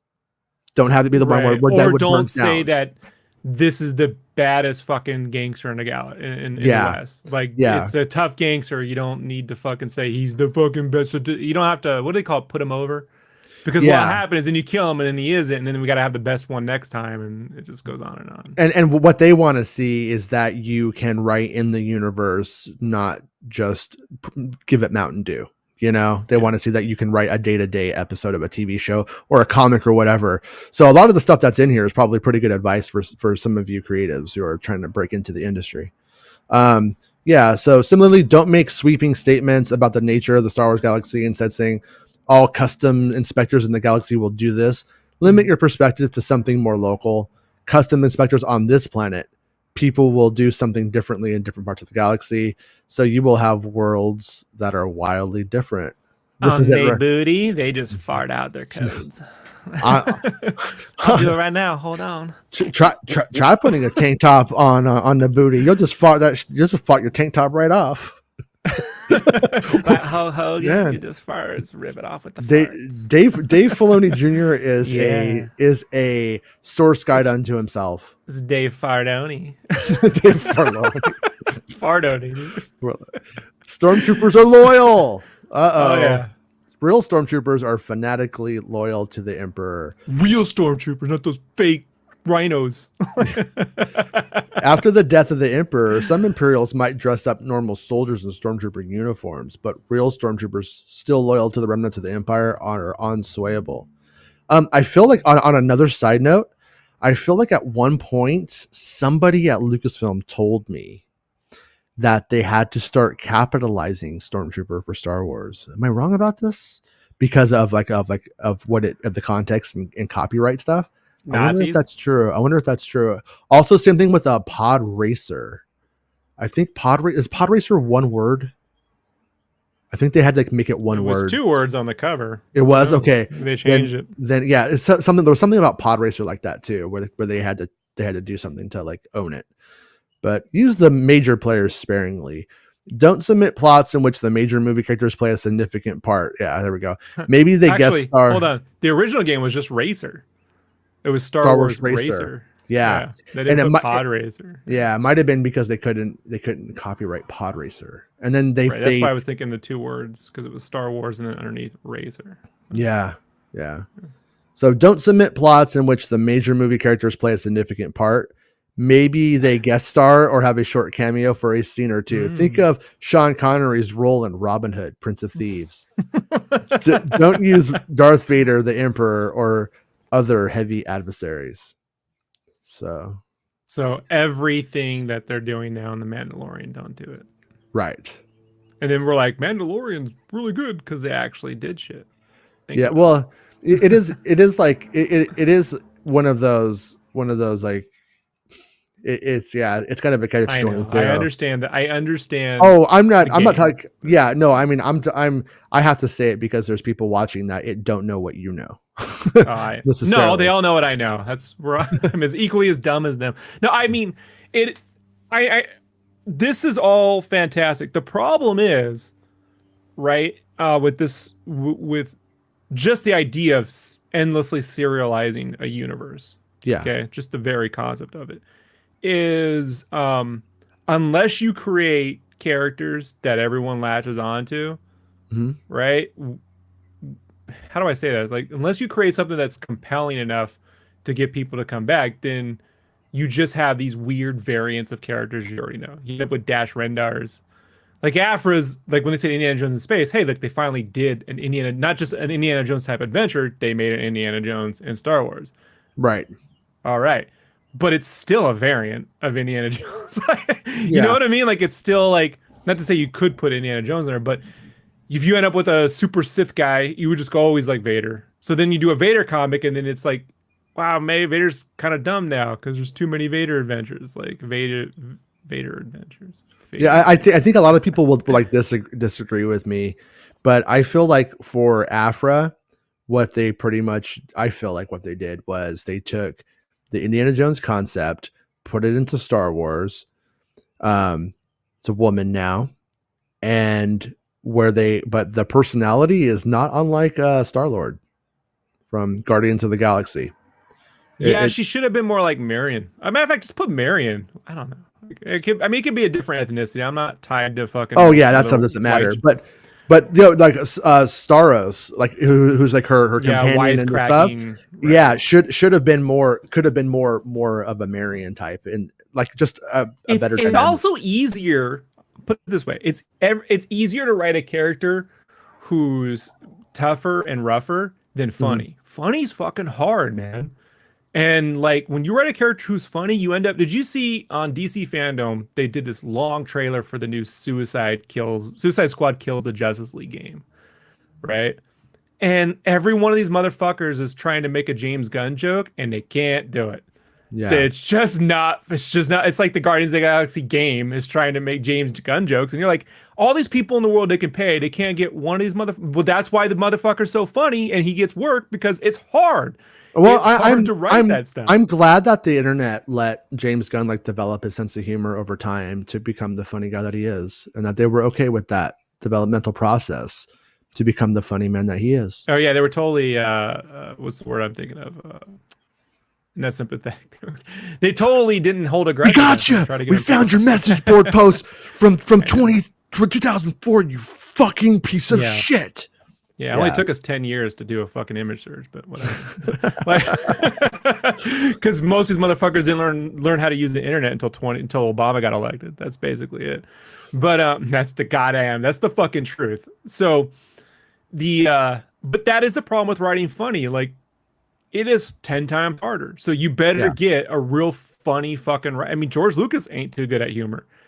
The funniest line. There's two funny lines in The Phantom Menace, and they're not the ones he intended to be too funny. One I think was "We will not survive this." When the new Gunray and his fucking buddy, the Nemodians, see the Jedi coming for him. It's funny. It's not laugh out loud funny, but it's humorous. Yeah. And the other is when Obi-Wan says, "We could be here for a very long time," and that's Ewan. Like, you know what I mean? Like, really, like, and you have to have knowledge of the previous movies to know how funny that is. You're going to be living there quite the wild, dumbass. But real humor, that line is a good one. That's like a callback line where it's not like everybody likes it when he's all, "You'll be the death of me." It's like, yeah, we get it. Okay, it's good though. It's fine. Right. It's fine. I don't hate it. But that one's good. I like that one. And the way he delivered it is really good. Yeah. It comes from a guy who's probably out in the desert right now going, "I want to get the fuck out of this 150-degree weather." It's so bad. Yeah. Okay, so my chat wasn't updating to show me that there were new things coming in. People were helping us all day. I've been reading it. Ludwig, Creed. Yeah. Creed is not music. Mark Hamilton is so flabbergasted he can't write music. I understand. I get it, dude. Music, whatever. Birdman soundtrack was a drummer plus a bit of Maher, and whoa, you got really fancy on me right there. And they didn't misspell Rachmaninoff. Like, no, he got it right. Yeah, all hands on deck and type. But and then all hands on deck. Yeah, Cyberpunk that can't take its drink. But yeah, and then Joel says, "Mark Hamilton, for a minute I was thinking you had a problem with the Creed movie soundtrack." No. You see there were two 9/11s. There was 9/11, and then around 9/11, Creed was on the radio. There was a band called 9/11, and they picked the wrong name. Are we 911? But are we to the time now where we're gonna have like a hardcore band called 9/11? You know how there's like punk bands like Agent Orange and shit like that. Are we there yet? We're gonna be the biggest punk band of all time. We're 9/11. You want to make a Guar type band called Orange Turd? I don't want to be that. So I feel kind of bad right here that they even have to like tell them they're all be fluid in Star Wars. Know your Star Wars history and the universe. You're expected to know the history in the Star Wars universe chapter, Star Wars universe chapter in Star Wars, the role-playing game 2nd edition. There is also a lot of information out there in our various products that you probably don't know, as well as information from the novels and comics you should be familiar with. Hey, don't Read all man, our books before you get started, but don't do anything we already did. I don't know, man. dude. I'm already tired of West End Games mansplaining Star Wars to me right now. This is what the publisher should be doing. You should be submitting the story. They read your fucking proposal. They then give you story feedback on what to do. We could do this, and then when you submit stuff to your editors, they go and they fill in anything you might have missed for this. This is writers tell great stories, but getting them bogged down in all the fucking knowledge is pointless. Like you're never gonna know. It's like when you and I, as much as we know, someone on the fucking Meg is gonna have all the fucking answers anyway. So like, yeah. Well, no, and no, and what you're saying is really, I mean, like it's like, yeah, if you're, I mean, there really isn't an excuse for not knowing the basics of Star Wars if you're going to be making stuff in it. But that's exactly what happens. That's why they think like Pablo Hidalgo is indispensable when he's pretty much just like every other hardcore dude, you know. And he, I mean, he's been inside, so he has the inside thing. But somebody like Lucasfilm, but that fucking Tauntaun, I don't know. But with but J.J. Abrams like would say that, like, I just call it Pablo Hidalgo and be like, what is this? And so like that is kind of what they have. That's why you have people like, I think why you have people like Pablo Hidalgo and Matt Martin on the like story group, because and Leland Cheek, because they know all of that stuff. Not that they're great fiction writers, you know. I mean, I don't think they've written any fiction that was. I guarantee you, Tony Gilroy didn't know jack shit about Star Wars lore. Yeah, and no, you know what I mean. So like, I don't think that's necessary, and I get why they're doing this here because these books were done on the cheap. You know, these were not big budgeted books. I will say probably good royalties, but they weren't. Directing a movie and writing the script and having a story like based on, you know, with all of that other stuff just being handled, I think is different than like a role playing game or a novel. Right. So let's stick into the novel area. Yeah. A.C. Crispin didn't need to know every fucking minutia of Star Wars to tell a decent Han Solo trilogy. You know, like I think that Han Solo trilogy book is better than the Han Solo movie. And I might be in the minority, but fucking go reread the book. They have better covers. Trish drew all of them. You get Marion as the Kira character. There's nothing, and you get a really, I'm telling you, other than her poorly description, there's some bad descriptions of Lando where they seem to always refer to people of color in a food sense for some fucking reason. I don't know why. He was like a very delicious hot glass of chocolate milk. She really does that. I think she has him introduce hot chocolate. I can't remember if that was that or Heir to the Empire. He's like, Heir to the Empire hot chocolate for you, baby. But I think she did like refer to Lando as being macchiato or some shit like that. It's like, yeah, you could stay away from that. But that ain't her fault. That's all the fucking 90s was doing it. And the sad part is they're kind of still doing it now. So, but that being said, the fucking story is great. It's an actual Han Solo trilogy of books that's 10 times fucking better than the movie. So I really wish at this point there was a style guide for the screenwriters to at least fucking, I don't know, the story development. I know I'm looping back on myself, but there has to be for something this big. This isn't like Star Wars is like fucking fucking big. So like they don't have. We don't know exactly what this new version, it says entirely. I'm gonna say in the 90s, how do you end up with this is how you end up with the courtship of Princess Leia. Was that after this style again? I mean, but we have to give them a break though. I mean, like they're creating things that to us are like things that it like are everywhere today that we just like, you know how to do, like world building and franchise building and stuff like that. That wasn't so common then. Like what they're doing, I think at this time is sort of a really big weird task. Like remember, like I remember my kid brain before Phantom Menace, like what Star Wars was, what were the parameters of it, and it's like it's not so easy. So I'm giving them a little bit of a break. But I will say 95% of the stuff that they put out, not necessarily West End Games, but the books and stuff were all dog shit. Were completely horrible. The break I'm going to give them is because I had to deal with this myself with Lucasfilm. Is they're just trying to get shit through approvals, you know, and they don't want to have an argument every time they submit something to Lucasfilm because it builds bad relationships with. First off, it's the same people submitting the same stuff to the same people at Lucasfilm. So that means you end up in this battle with your licensor, the licensee and the licensor end up in this argument where then you got to defend someone who may not even be here past this one book ever again. So they want to avoid any of that shit as much as possible so that their submittals are like, hey, we're playing ball. They want to look good to the licensor. They just don't want the fucking battle. Well, I don't want to. I don't want to bring the tweet up because I don't want to like shine light on something just for somebody to be mean about something. But I saw somebody who in publishing who received a Star Wars story, a book that they said we want this book to be written. And they were like, we just had this little story and or this little idea. We wanted this done. And boy, this person turned in something really, really powerful. And, but in talking about it, the admission, I don't want to quote it, so I don't want it to be looked up necessarily. But in the admission was, we were writing a throwaway piece of trash. And boy, did this person really write something good still.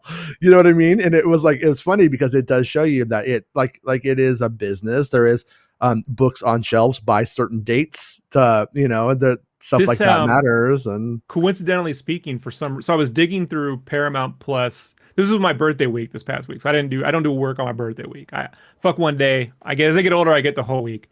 Yeah. And so I was digging through Paramount Plus in the movie section, right? Let me find something that's fucking I haven't seen or thought of in 30 years. I just want to see and they got a lot of weird movies. Blame It on Rio. You watched Blame It on Rio. They had Joy of Sex, right? Okay. And I'm like, I remember this fucking movie because they had Colleen Camp in there, right? I'm a 80s Colleen Camp is my jam.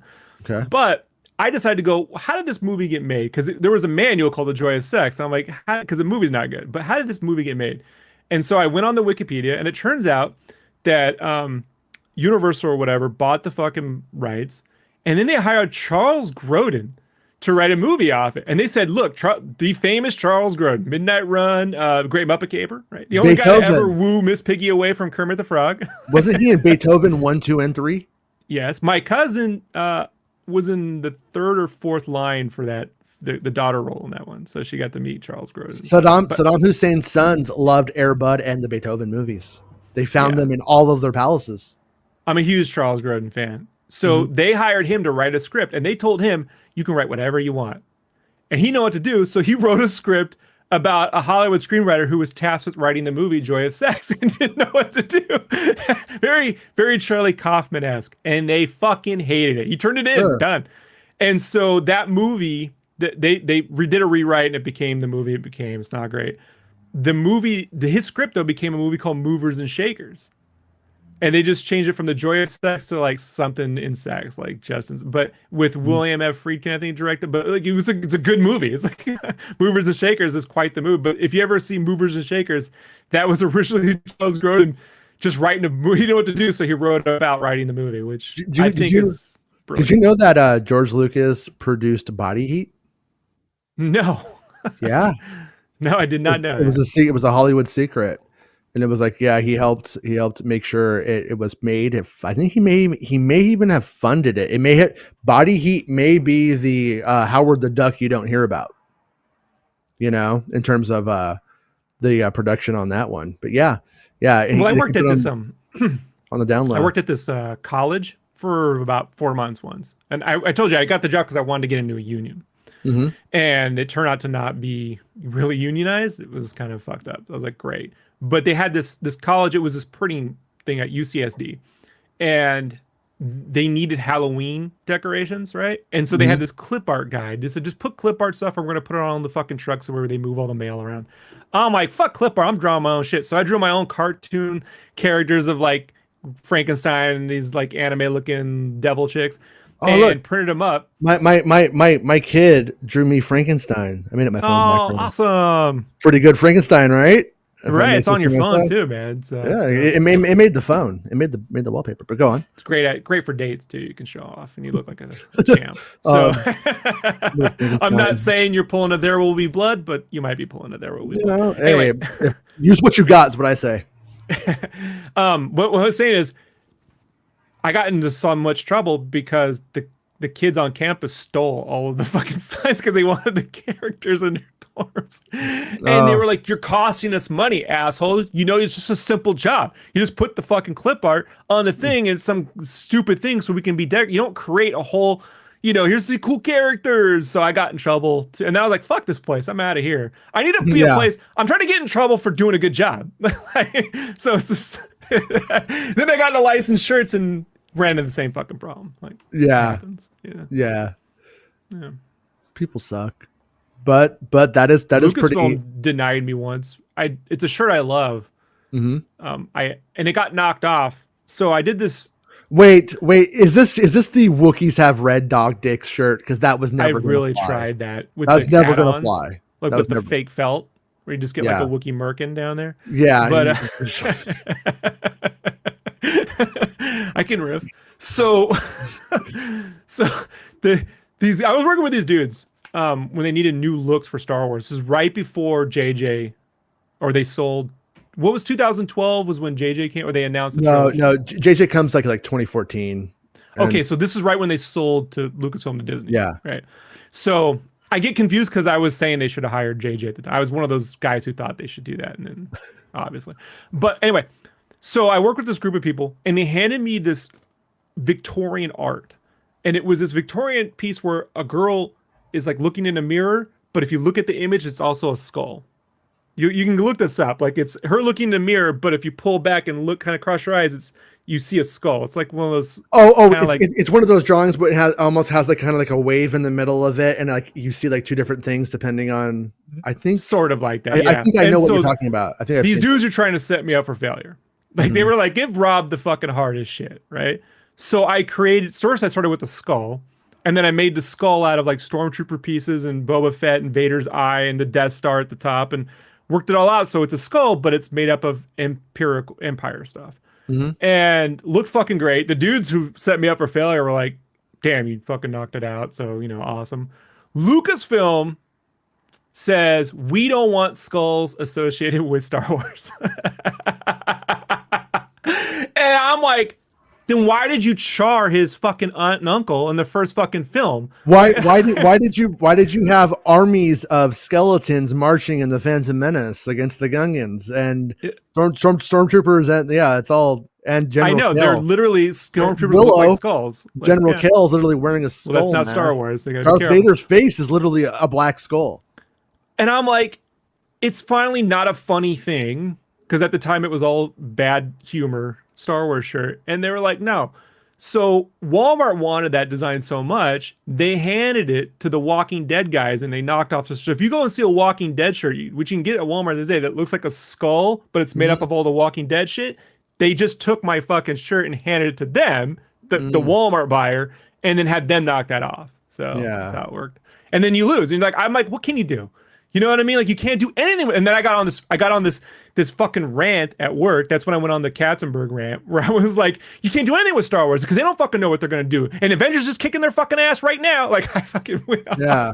I'm like, what am I supposed to do?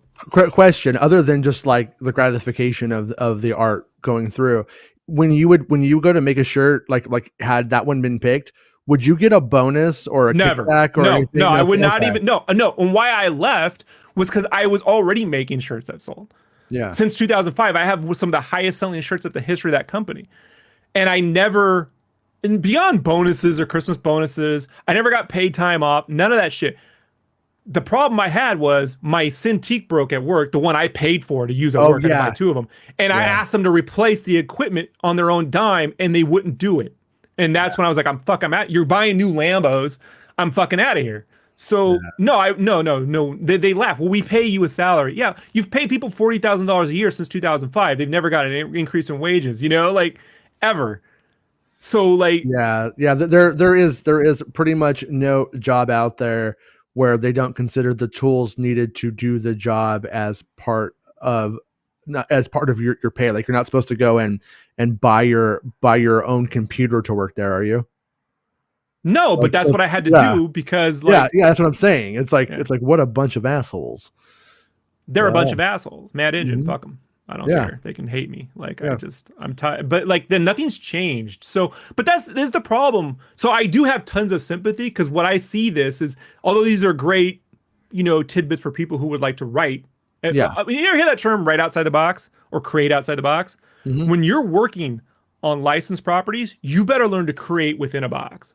And Yeah. you need to make sure that box, it's the same Rubik's Cube. You got to reconfigure it in a way that it's the same thing, but it looks different. Like I Well, always tell no, people, it's a Rubik's Cube. Like it's no, and that's where whenever you hear people praising Dave Filoni, I don't think that they really understand what a genius that dude is 100%. at creating in the box and playing their game. And then like yeah, he'll put Lando in the episode for you, because you want to see something that you know, but he's like almost playing, not to overdo it, but he's playing 4D chess, man. No, but it almost is like a chess move where he's having to like do 3 or 4 things to get to that fourth part. Like Ahsoka showing up in Mandalorian feels like when Lando showed up in Clone Wars, but I mean showed up in Rebels. But it's like, but that's Ahsoka. That's his character. Like he's had to play a long game to to get his stuff actually like working and to push things forward in a way. And it is kind of funny to think of Mandalorian, as you mentioned earlier, when we're looking at this stuff here, because that's what makes it special, was that they finally said, yes, you can play with the Mandalorians in live action on screen. And it's like these all of these ties. And I do think it is important that those dams are built, that you don't just let the floodgates open up and let anything go, because then you end up with a bunch of bad versions of things along the way, all of the time. But if I had any critique of this style guide, mm-hmm. like a legitimate critique, is that they don't reference what Lucas was maybe inspired by. They don't go look at their serials, always keep, the sense that Star Wars is still a serialized adventure. Is all this world building and stuff is fine, but it'd be like not I guess they can't, maybe legally they couldn't mention Treasures of the Sierra Leone, right? Or Sierra Madre, right? For like Indiana Jones. Or maybe it's weird Fortress. when you go there and you still maybe when you what I'm trying to say is, it's easier to speak about as an authority on George Lucas if you don't have to like confront him. You know what I mean? And these people would have meetings with him. Yes, my friend, that is probably the most important thing you've ever said on this show. It's easy to talk shit until they're right in front of your face. or yeah, but true, I mean, though. But yeah, it's but true. I mean, even like okay, for instance, like we know, just to make it the simple dumb version, Flash Gordon inspired George Lucas. So to go in here and to say, yeah, so think of the things like Kurosawa and Flash Gordon, but if you say it in this way, he sees it and he's just like, yeah, but it might be not weird. True, and or it's not, it's simplistic, or the way you're depicting it isn't what I meant, and then it's just like, yeah, so that could play into it. I'm curious. I mean, maybe the writer of this will someday talk to us and we could get all the answers, because Star Wars, even in the novels, work better when they're adventures. Yeah. When they are like Luke outside of his ship fixing it for fucking a whole chapter. As much as I love Heir to the Empire, that is some nonsense. Well, dude, I know like everybody loves Dune right now. An ex of mine loved Dune. I read the book a few times because of her and stuff. And so I know my Dune, my first book, Dune. And it's like, you know what? I don't find the world of Dune fascinating. I don't find what happens in science fiction fascinating. I find the story and moving through those places fascinating. And Star Wars did that right from the very start. Like George Lucas had the sense that, you want to go through things. And like, I don't really like, you do want to give places their own culture in design. I like when Star Wars does it in design and it's implied. You see implied. That's why I said the key art. A piece of key art implies everything. But when you write down, and I've done this, I've tried this world building exercises quite a few times, it doesn't give you a better story. When you write down, and here's their population growth, and here's what they eat, and here's their favorite foods, and here's their agriculture, and here's what that is not a story. That is you write down a bunch of shit that really will bog you down more than anything else in the world. The first time I read Dune, I called it fake anthropology. And that's kind of what it is in a lot of ways. And so like, I don't really, I don't need it. I don't really appreciate that stuff. I actually find the real world anthropology more fascinating than made up anthropology. There's an interesting world here with that kind of stuff. But I'm not knocking, like, when, people do like that stuff, but I don't, and I don't think it's Star Wars. Star Wars moves. No, it's not Star Wars. That's what I'm trying to say. Yeah, like, we're talking about making Star Wars. Yeah, Dune hangs out. Like, Dune hangs out, and that's what you end up doing when you're talking about, like, the Bene Gesserit's oral traditions over the years. And she was like, "What? Don't give what? a shit, dude." What the only thing about Dune I ever liked was the Bill Sienkiewicz comic book. He did the adaptation of the first movie. Fuck the story. The art's just amazing. Like, I was like, even as a kid, like, this looks great. He did that Return of the Jedi cover. It was the first time I seen Bill Sienkiewicz artwork. Oh yeah, I love that art. It's and I remember the Dune cover too. Now that you mention it, and I will say, as a kid, the Dune storybook of the David Lynch movie, loved it as a kid. I still think it's the best way to read Dune. But so everybody's gonna hate me for that. All hands on deck says Flash Gordon plus Fellini, Satria. I guess that's what spaghetti westerns plus Kurosawa equals Star Wars. Maybe, because none of those really speak to Rogue One. Yeah, well, you know what I mean? I'm gonna go with what he's saying with George Lucas Star Wars. Probably, yeah. Okay. But also you need to also put one of those signs out in front of it, like, must be this tall to ride the ride, and but it needs to be really low. So that height needs to be about 3 feet off the ground. You know what I mean? Science. Oh no! You're back. His original name was going to be Smidge, but it's just too mean. So he's probably Wedge. We had Ahmed Best on the show. and Dennis Lawson's probably just like, oh, I'm wondering what Star Wars show I could go on just to say hello to some fans. Oh, these guys! Oh, this guy hates me. Yeah, he wouldn't say that in person. Yes, I will. Like, yes, I will. Like, so they had never heard of Twitter yet. Do not hesitate to call Star Wars editors at West End Games with history or continuity questions. Where does it say that? Hold on, I got which line you're reading. I'm on the second column on the right, second paragraph. Dude, yeah, I see in italics. Do not hesitate to call Star Wars editors at West End Games with history or continuity questions. Other points about the Star Wars galaxy you might find useful include hyperspace has been around for thousands of years, but don't tell anybody it came from Wales. What? Wait, it's Christian Bale. Okay. So when you call Star Wars or West End Games editors, were those like the Nintendo game counselors? Like, did they charge you? It was like a 900 number, so you get your questions out quick. West End Games, what is your continuity emergency? That is a skit for nerds right there.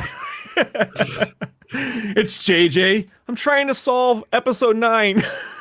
So we don't have that. They're still going.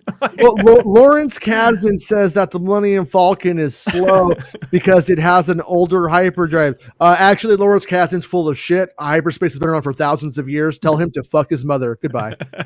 Whoa! My friend texted me yesterday. He goes, "Fuck your mother in the mouth." I was like, Jason comes at it, bro. Like, what do you want me to do? You gotta have a sign off, and that's the one I got. The Republic lasted for thousands of generations, or 25,000 years. It is so old that a lot of the past isn't too well known. People forgot. We forgot. They're like Texas. They just pretend it didn't exist. Yeah. What? No. They loved guns. They wanted everybody to have AK-47s. There are millions of worlds. DL AK-47. DL AK-47s. Yeah. West End Games. Yeah. You know your shit. Guns. Star Wars guns are based off of Lugers and stuff like that. So just call it like a Naboo AK-47. That sounds right. Like Lex Luger. Lex Luger. He body slammed Yokozuna. As a kid, Lex Luger made me doubt whether I had heard Lex Luthor right all the time. I was just like, am I hearing, is he Lex Luthor or is it Lex Luger? What is going on? It turned me into like a little Larry David for a minute. So there are millions of worlds in the known galaxy. The Empire, New Republic, settled space. Also ironic that there's spacing issues here when they talk about space. Anyways, it could be the scan though. Yeah, it could be. There are a lot of worlds beyond the known galaxy and the unexplored or rumored to exist. The outer worlds may have ancient technology such as really old hyperdrives No, the Uh-oh, Millennium Falcon. Caston's like, I got it, I'm right. Aha! They called back and he's like, actually, sir, we fired the last guy, and you're right. That's why it's the fastest ship in the galaxy, because it has old ass shit. Like, there are billions of suns in a galaxy. All right, billions and billions. The Empire had at least 25,000 Star Destroyers. So the first thing all in Episode 9. On the very first, yeah, right. The very first day I get there, I'm like 24,000 Star Destroyers were just destroyed. They're like, no, man, did you read the guide? Yes. So, and I ignored everything because that's what we do here. And that is the style guide. That, or at least the pages that we have of it. And yeah, I mean, I like how if you talk about anything 25,000 years before Star Wars, it might affect the films George is making. Yeah. Like, come on, 25,000 years. Like, well, he probably just said anything before A New Hope you can't touch. And then they're like looking at it like, what if there's this guy and his name is Plagueis and he lives forever, right? And that's where the Sith come from. And so they had to keep it all open. Because we used to think that there would be stuff like, what if this ancient thing comes in? And there was always stuff like that we thought would happen, and it never did. But that's what's rad about them making more Star Wars now, and why we can stop hating and abusing old Star Wars things that failed us for what it didn't do, because it'll probably happen now. Everything's probably going to happen before this thing becomes super tired, you know? And yeah, I kind of feel like whatever they encountered with this sort of style guide, and this is just West End Games. This wasn't like all of Lucasfilm or anything like that. But I would imagine that the stuff that was created here led to what they're doing now. And what I will say is I don't like what they're doing now in publishing for the most part. There's been books I've liked. Most of it has been trivial. Or the scope is so small as to not matter. I could feel that the writer feels that they don't matter as they're writing it, and it doesn't matter. So there is that, but I will still say it's still better than everything from the 90s for the most part. Not everything. Okay, if I say everything, the majority of because most people are like Heir to the Empire. Yeah, tell me what happened in Truce Bakura. Exactly. that's what I was going to say was Heir to the Empire. And I'm even going to say Heir to the Empire is good, and the other two are so. I remember everything from Heir to the Empire really I like well. Dark Force Rising and the other ones I feel like they really coast on the power of Heir to the Empire for the most part. I don't really, but it is a trilogy, so whatever. But it's hampered by not being able to do anything big with the third act. That's kind of the problem. The third act is just him versus Mara, and without the threat of like Sabath is no Palpatine, put it that way, right? Yeah, Sabath and Thrawn kind of. The problem with making a really smart guy that can beat everyone is eventually they have to beat him. He should have just. The real way to win it is that Thrawn didn't get defeated, and that he wins, but he doesn't take over the galaxy. You know what I mean? Like he gets a good leverage for the Empire to move forward, and he could have kept being the bad guy for all those books moving forward. And that's what they've done now. So, and that's what I'm saying. That's where I'm like, yeah, I agree. And that's where I think modern Star Wars publishing is better than old Star Wars publishing. What they've done is truly I feel like we've got more sticking books between Claudia Gray, Catalyst, Bloodlines. I haven't finished it. Her was it Obi-Wan book with Qui-Gon Master Padawan, whatever it's called. Didn't care for it too much personally. Yeah, I've had a hard time finishing the first couple chapters. Yeah. It didn't work for me. Yeah, it didn't. I did not connect with that one. But point being is, maybe Claudia Gray needs a break. I don't know. Maybe Claudia Gray's got bills, so let's keep it going. But maybe I don't know. I don't know. We all got bills. Yeah. We all got bills.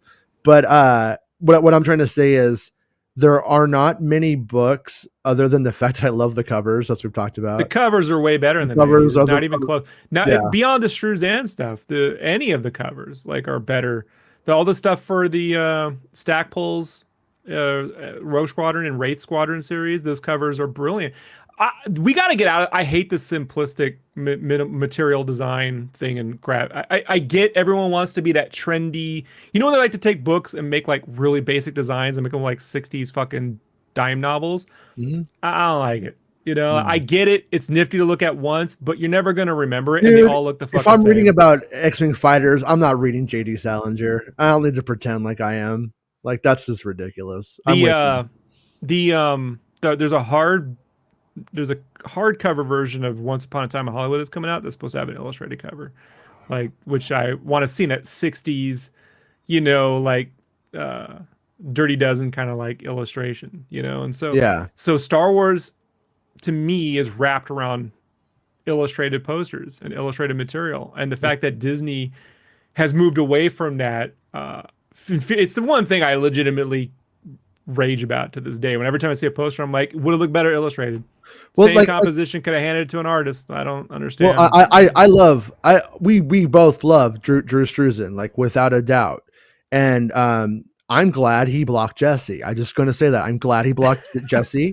He had to come. Um, yeah, Jesse's not here today, so I'm glad he got blocked.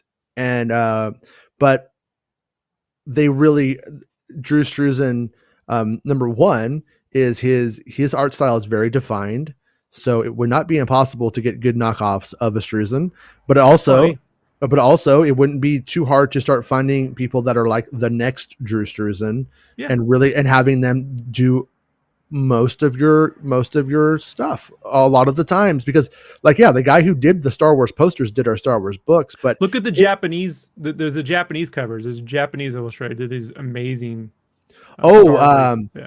yeah, no, there's one dude, what's his name, man? I'm friends with him on Twitter. I feel bad right now. But George Lucas optioned every time he did a Star Wars painting. George Lucas had the option to own it, to buy it. They're brilliant. Yeah, they are. And Yeah. Tasanda, I think is his Tasanda, I think is his name. With the Tseuendo, I want to say is the They're artist. brilliant. You know me, And I'm horrible he's with names. So. yeah, he's fan, you know, he's the best. He's probably the best outside of Struzan, I would say. Yeah. And yeah, he makes brilliant art. But yeah, they should be doing that. But back then, the one thing that I will say that for they it was like a big send off. Like, you know, a cruise ship is leaving with the big parade, and it was like a little boat with a turd on it, and they'd push it out, but you still got that all that stuff because they felt like they were trying to make something special every single time. And today when they put stuff out, it's more like, you know, it's just very much to the medium, to what they're doing today. And Star Wars should always be weird. It should always kind of be on the periphery of what everyone else is doing, but doing whatever it does in an interesting way. So when you walk up to that bookshelf, it's like, what the fuck is this? And you're a kid, you know, that's that kind of stuff like really does stand out, and it does matter. And And it has to feel timeless. yeah, Like that's a key to Star Wars is that you shouldn't be able to pin. I mean, we're always gonna be able to pinpoint when art was made because that's the style of yes. the time. But you should be striving for timelessness. Mm-hmm. You know, so I'll be interested, man, when if we see a photo, we're gonna see a photo Indiana Jones cover or poster, right? We will. Right in that Disney style where there's like a billion fucking things on there, you know, like Yeah. But you think they'll go for the legacy where they put all of them on the poster and him and the new one in the center? Think they'll go for that legacy thing? Wonder what they'll try. I still like the Last Crusade poster the best, where it has all the characters on it. I feel like it's the movie. It feels like that. Feels like the film to me. Whereas as a lot of the other things that they do, that doesn't really feel like it. But yeah, I hope that if they reconsider some of that art direction someday and get it like they released Heir to the Empire with a different cover. And the cover sucks. It's horrible. It's terrible. And it's like Yeah. I would have been perfectly fine with them even taking the original cover and struzening it up. You know what I mean though? Like really like actually like giving it better detail and like doing something like that, or even keeping it kitsch. You know, it feeling like a throwback. Plenty of illustrators out there, man. You Yeah. know, way better than me. I wouldn't be the guy to do it. You know, I'd be the guy to give you the Carlos Maglia style. Even Maglia, man, when Maglia did Underworld, which I do have right here. Yeah, I do have my original trade of Underworld. It's drawn in an animated style, but the covers he did painted in his animated style because he was Yeah. actually a 70s painter. He came from illustration. Okay. But Underworld, which has a totally animated style, you guys should check it out. Is Website full brilliant. of assholes, but yeah, good, But good, good. Star Wars Underworld, man, still has a better cover than anything we got today. So, I mean, it's a bummer. It's a bummer they don't do it because that art will sell forever. It's why, you remember the 90s when 3D fighters were coming out like Tekken and Soul Calibur. Everyone was making fun of Street Fighter because it looked old. And they're not playing those 3D fighters anymore because the 2D games they made in the 90s still fucking hold up today. The art wise, the art, because they were hand drawn, they age timelessly. Mm-hmm. But the 3D stuff is locked in to the fucking era it was created. You have to remake it in modern 3D because it just doesn't hold up. Yeah. So, it's the same deal. By the way, did you ever read The Catcher in the Rye? Yeah, we had to read it in high school. Like, I read it at the. I literally was reading that while buying In Utero. Utero had just come out, and so I'm at the height of teenage angst, hormonal as fuck. And boy, did that book connect with me. My teacher's like, "This is you. You should read this." And I'm like, "Is she insulting me?" And then so I go love it, connect with love the book, carried it around with me. I had the white cover with the rainbow on it, and I wrote up like a name. I was like Miss Ludden bathroom pass, and I would just walk around. I would decide I'm not going to go to class today. I just walk around with that. People go, "What are you doing?"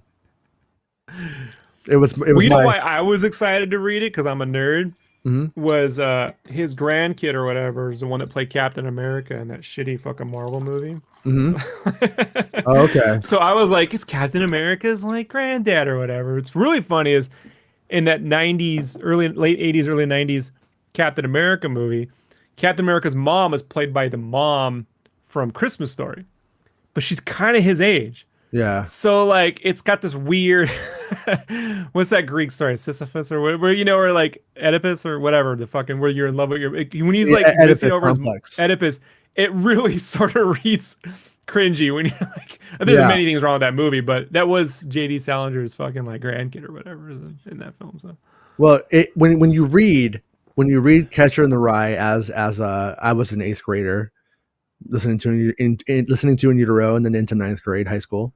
And then, but when you read it now as an adult, you're like, oh my God, this guy is insufferable. But it also like, it's one of the magical things about the book is how like, yeah, like they're actually, I could see the book. I think when you're a kid, you really read it through Holden Caulfield's perspective. And then when you come back to it as an adult and look at it, you actually read it from J.D. Salinger's perspective. And I could see why he hates everybody. You know what I mean? It makes a lot of sense because Holden is insufferable and he's supposed to be. And it's like this guy, who's going through a really hard depression and is borderline suicidal, but doesn't necessarily understand it yet. And it's like, yeah, but I mean, it's still a really, I think it's a great book, obviously. I think I associate In Utero with Street Fighter 2 Turbo Edition. Because every Nirvana album, there was a new iteration of Street Fighter 2 that would come out, and I would just play any new grunge music with that new. So, like, Smells Like Teen Spirit, that album was with Championship. I think In Utero was. And then I can't remember the one after, but was Super Street Fighter 2, the one with Cammy and all that. Yeah, that was probably the that's probably Incesticide.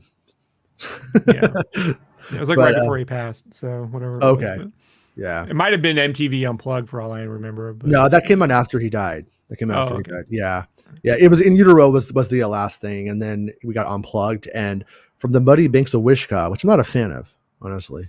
I was already collecting so many bootlegs by then. I was like, who needs this bullshit? So much better stuff out there. But yeah, but yeah, they need to go back to actually throwing their back into some of this visual stuff. And I would even take it to the next level if they really, really, truly wanted to take things up a notch and make things serious. Hire illustrators, because Star Wars is pretty well defined and stuff is all canon now. So start illustrating some of this stuff every couple of chapters. Give an illustration per main chapter. That would be great. What they could get, bro, from having Marvel Studios has an art. It's like the old school Lucasfilm. They have an art department that exists outside of the films, and they're developing everything for the TVs now because it falls under Marvel Studios. And yeah, Doug Chang is that for them today. Yeah, this would be like Andy Park is kind of their guy right now, like over at Marvel Studios. Okay, and he did a really great interview with Kevin Smith like a year ago. Anyways, go look that one up. But they're developing visual looks before they have scripts. And every one of these novels, when they get a proposal, because you got to submit a proposal for a book either way, you know? Yeah. You get the proposal, you hand it to the art department, you develop some key, you know, does this read well? Oh, we think like this, and you develop some, or you develop images ahead of time and hand that to the writer for the proposal. We're thinking about this image, we like this look, write whatever you want based off it, submit a proposal based off the look, which is even a better idea. So they can start to visually create a visual continuity, even though you're not, even if there's just a couple illustrations in the book or if it's just the cover or whatever. I think it would be great if you open up the book and you got the fucking couple color illustrations in the hard novel of this fucking visual design stuff, you know? And then you hand that stuff down to the Marvel Comics guys. So when they want to create new adventures, they have they have a bunch of new stuff to develop from, and they're not depending on work for hire, cheapest possible artists to conjure up some new shit for them, which, you know what I mean? Like, is just tough to do on the fly. So. Here's my idea. You and I, we get in disguises, okay? I'm the author, you're the illustrator, okay? And we'll come up with names. Like I'll be Jigson Worksaw. And you create all the death traps in Star Wars, right? You trap people. So but check it out. This is where, but we have a secret camera I'm in my fedora because I'm that kind of author, right? The fucking douchebag who wears a fedora. And film dudes like to wear cowboy hats, but writers like to wear fedoras. Yeah, and they hire fucking douchebags in fedoras. I love Walter Mosley's books, but he has worn a fedora a few times. Like, yeah, sorry, dude. I mean, Walter. Unless Christopher Walken is playing you in a movie about you, take the fucking fedora off. You haven't earned it. Right. I remember clowning like poor Walter, you know. But anyways, they're like, okay, so you guys have your sample here, right? And they open it up, and all it says is Lucasfilm Civil War. Who's with me? Then we see if anybody stands up. Then we know if it was real or not. We put the video on here. Sides, the movie. It gets 250 views. 200. That's about what we get. Yeah. Prove it. Proves that it was all, but we'd have the proof though. It's not about the attention. It's about being right. That's what I say. I think it's about the attention though. Because I mean, hey, dude, I've been honest this whole show, and I don't leak, I squirt. That's how I started. That's how I'm going to end it. So, anyways, you need a squirt gun to shoot up from under the camera. I'll shoot the camera, and then I'll be like trying to get it clean, and it'll just go on and focus and stuff. Yeah. All right, guys. But anyways, yeah. Thanks to everybody for. Oh wait. We got one last comment. Next time I'm on this podcast, I'm going to surround myself with my novel and speak in a faux British accent and constantly reference my own novel in all comparisons. That is fair. And then because I could one up you, I'm like, yes, it is like when I play a guitar solo. I usually feel like a fawn drinking from a cold spring, but then I bring it in and I shoot it out my rectum and a pallet of diarrhea. And then you could be like, yeah, it's kind of like these space Vikings. You'll just turn it off. You'll just leave. But anyways, thanks everyone for supporting the show on Patreon. Smack the book out of his hands, like Peter Venkman. Stop reading it. Oh, if you have a fedora on, I want to hit it like this, but I want it to fly off on your screen. I'm like, nerd. He hits me on the other side though because I got it backwards. Can we do a bit where you put a fedora on and you have it on like a little string? And I hit it and then you just pull it off every time. We'll work on this. Okay, I have ideas. We'll work on this when we have the big Indy scoop. That's how we'll do it. We'll do it on the big Indy Scoop Day. You watch. Coming for you, Indiana Jones. It's the only way I know we can get 2 identical fedoras. My son has one from Disneyland. It's way too small, so I could even be that guy. But, it's lost in size. I have a naval cap. We are getting like down under, or you mean naval? I thought he was like circumcised around. It's actually a naval plug. It keeps lint out of his belly button. Them circumcised cats, it's called naval cats. That's how they do it. That's how they do it in the ooks. All right, it's time for the Kurtz boys to play us off. It's not about spaceships. Making Star Wars Show. Making Star Wars Show. Making Star Wars Show. Making Star Wars Show. It's not about spaceships. This is where we got to do the cap thing. It's so dumb.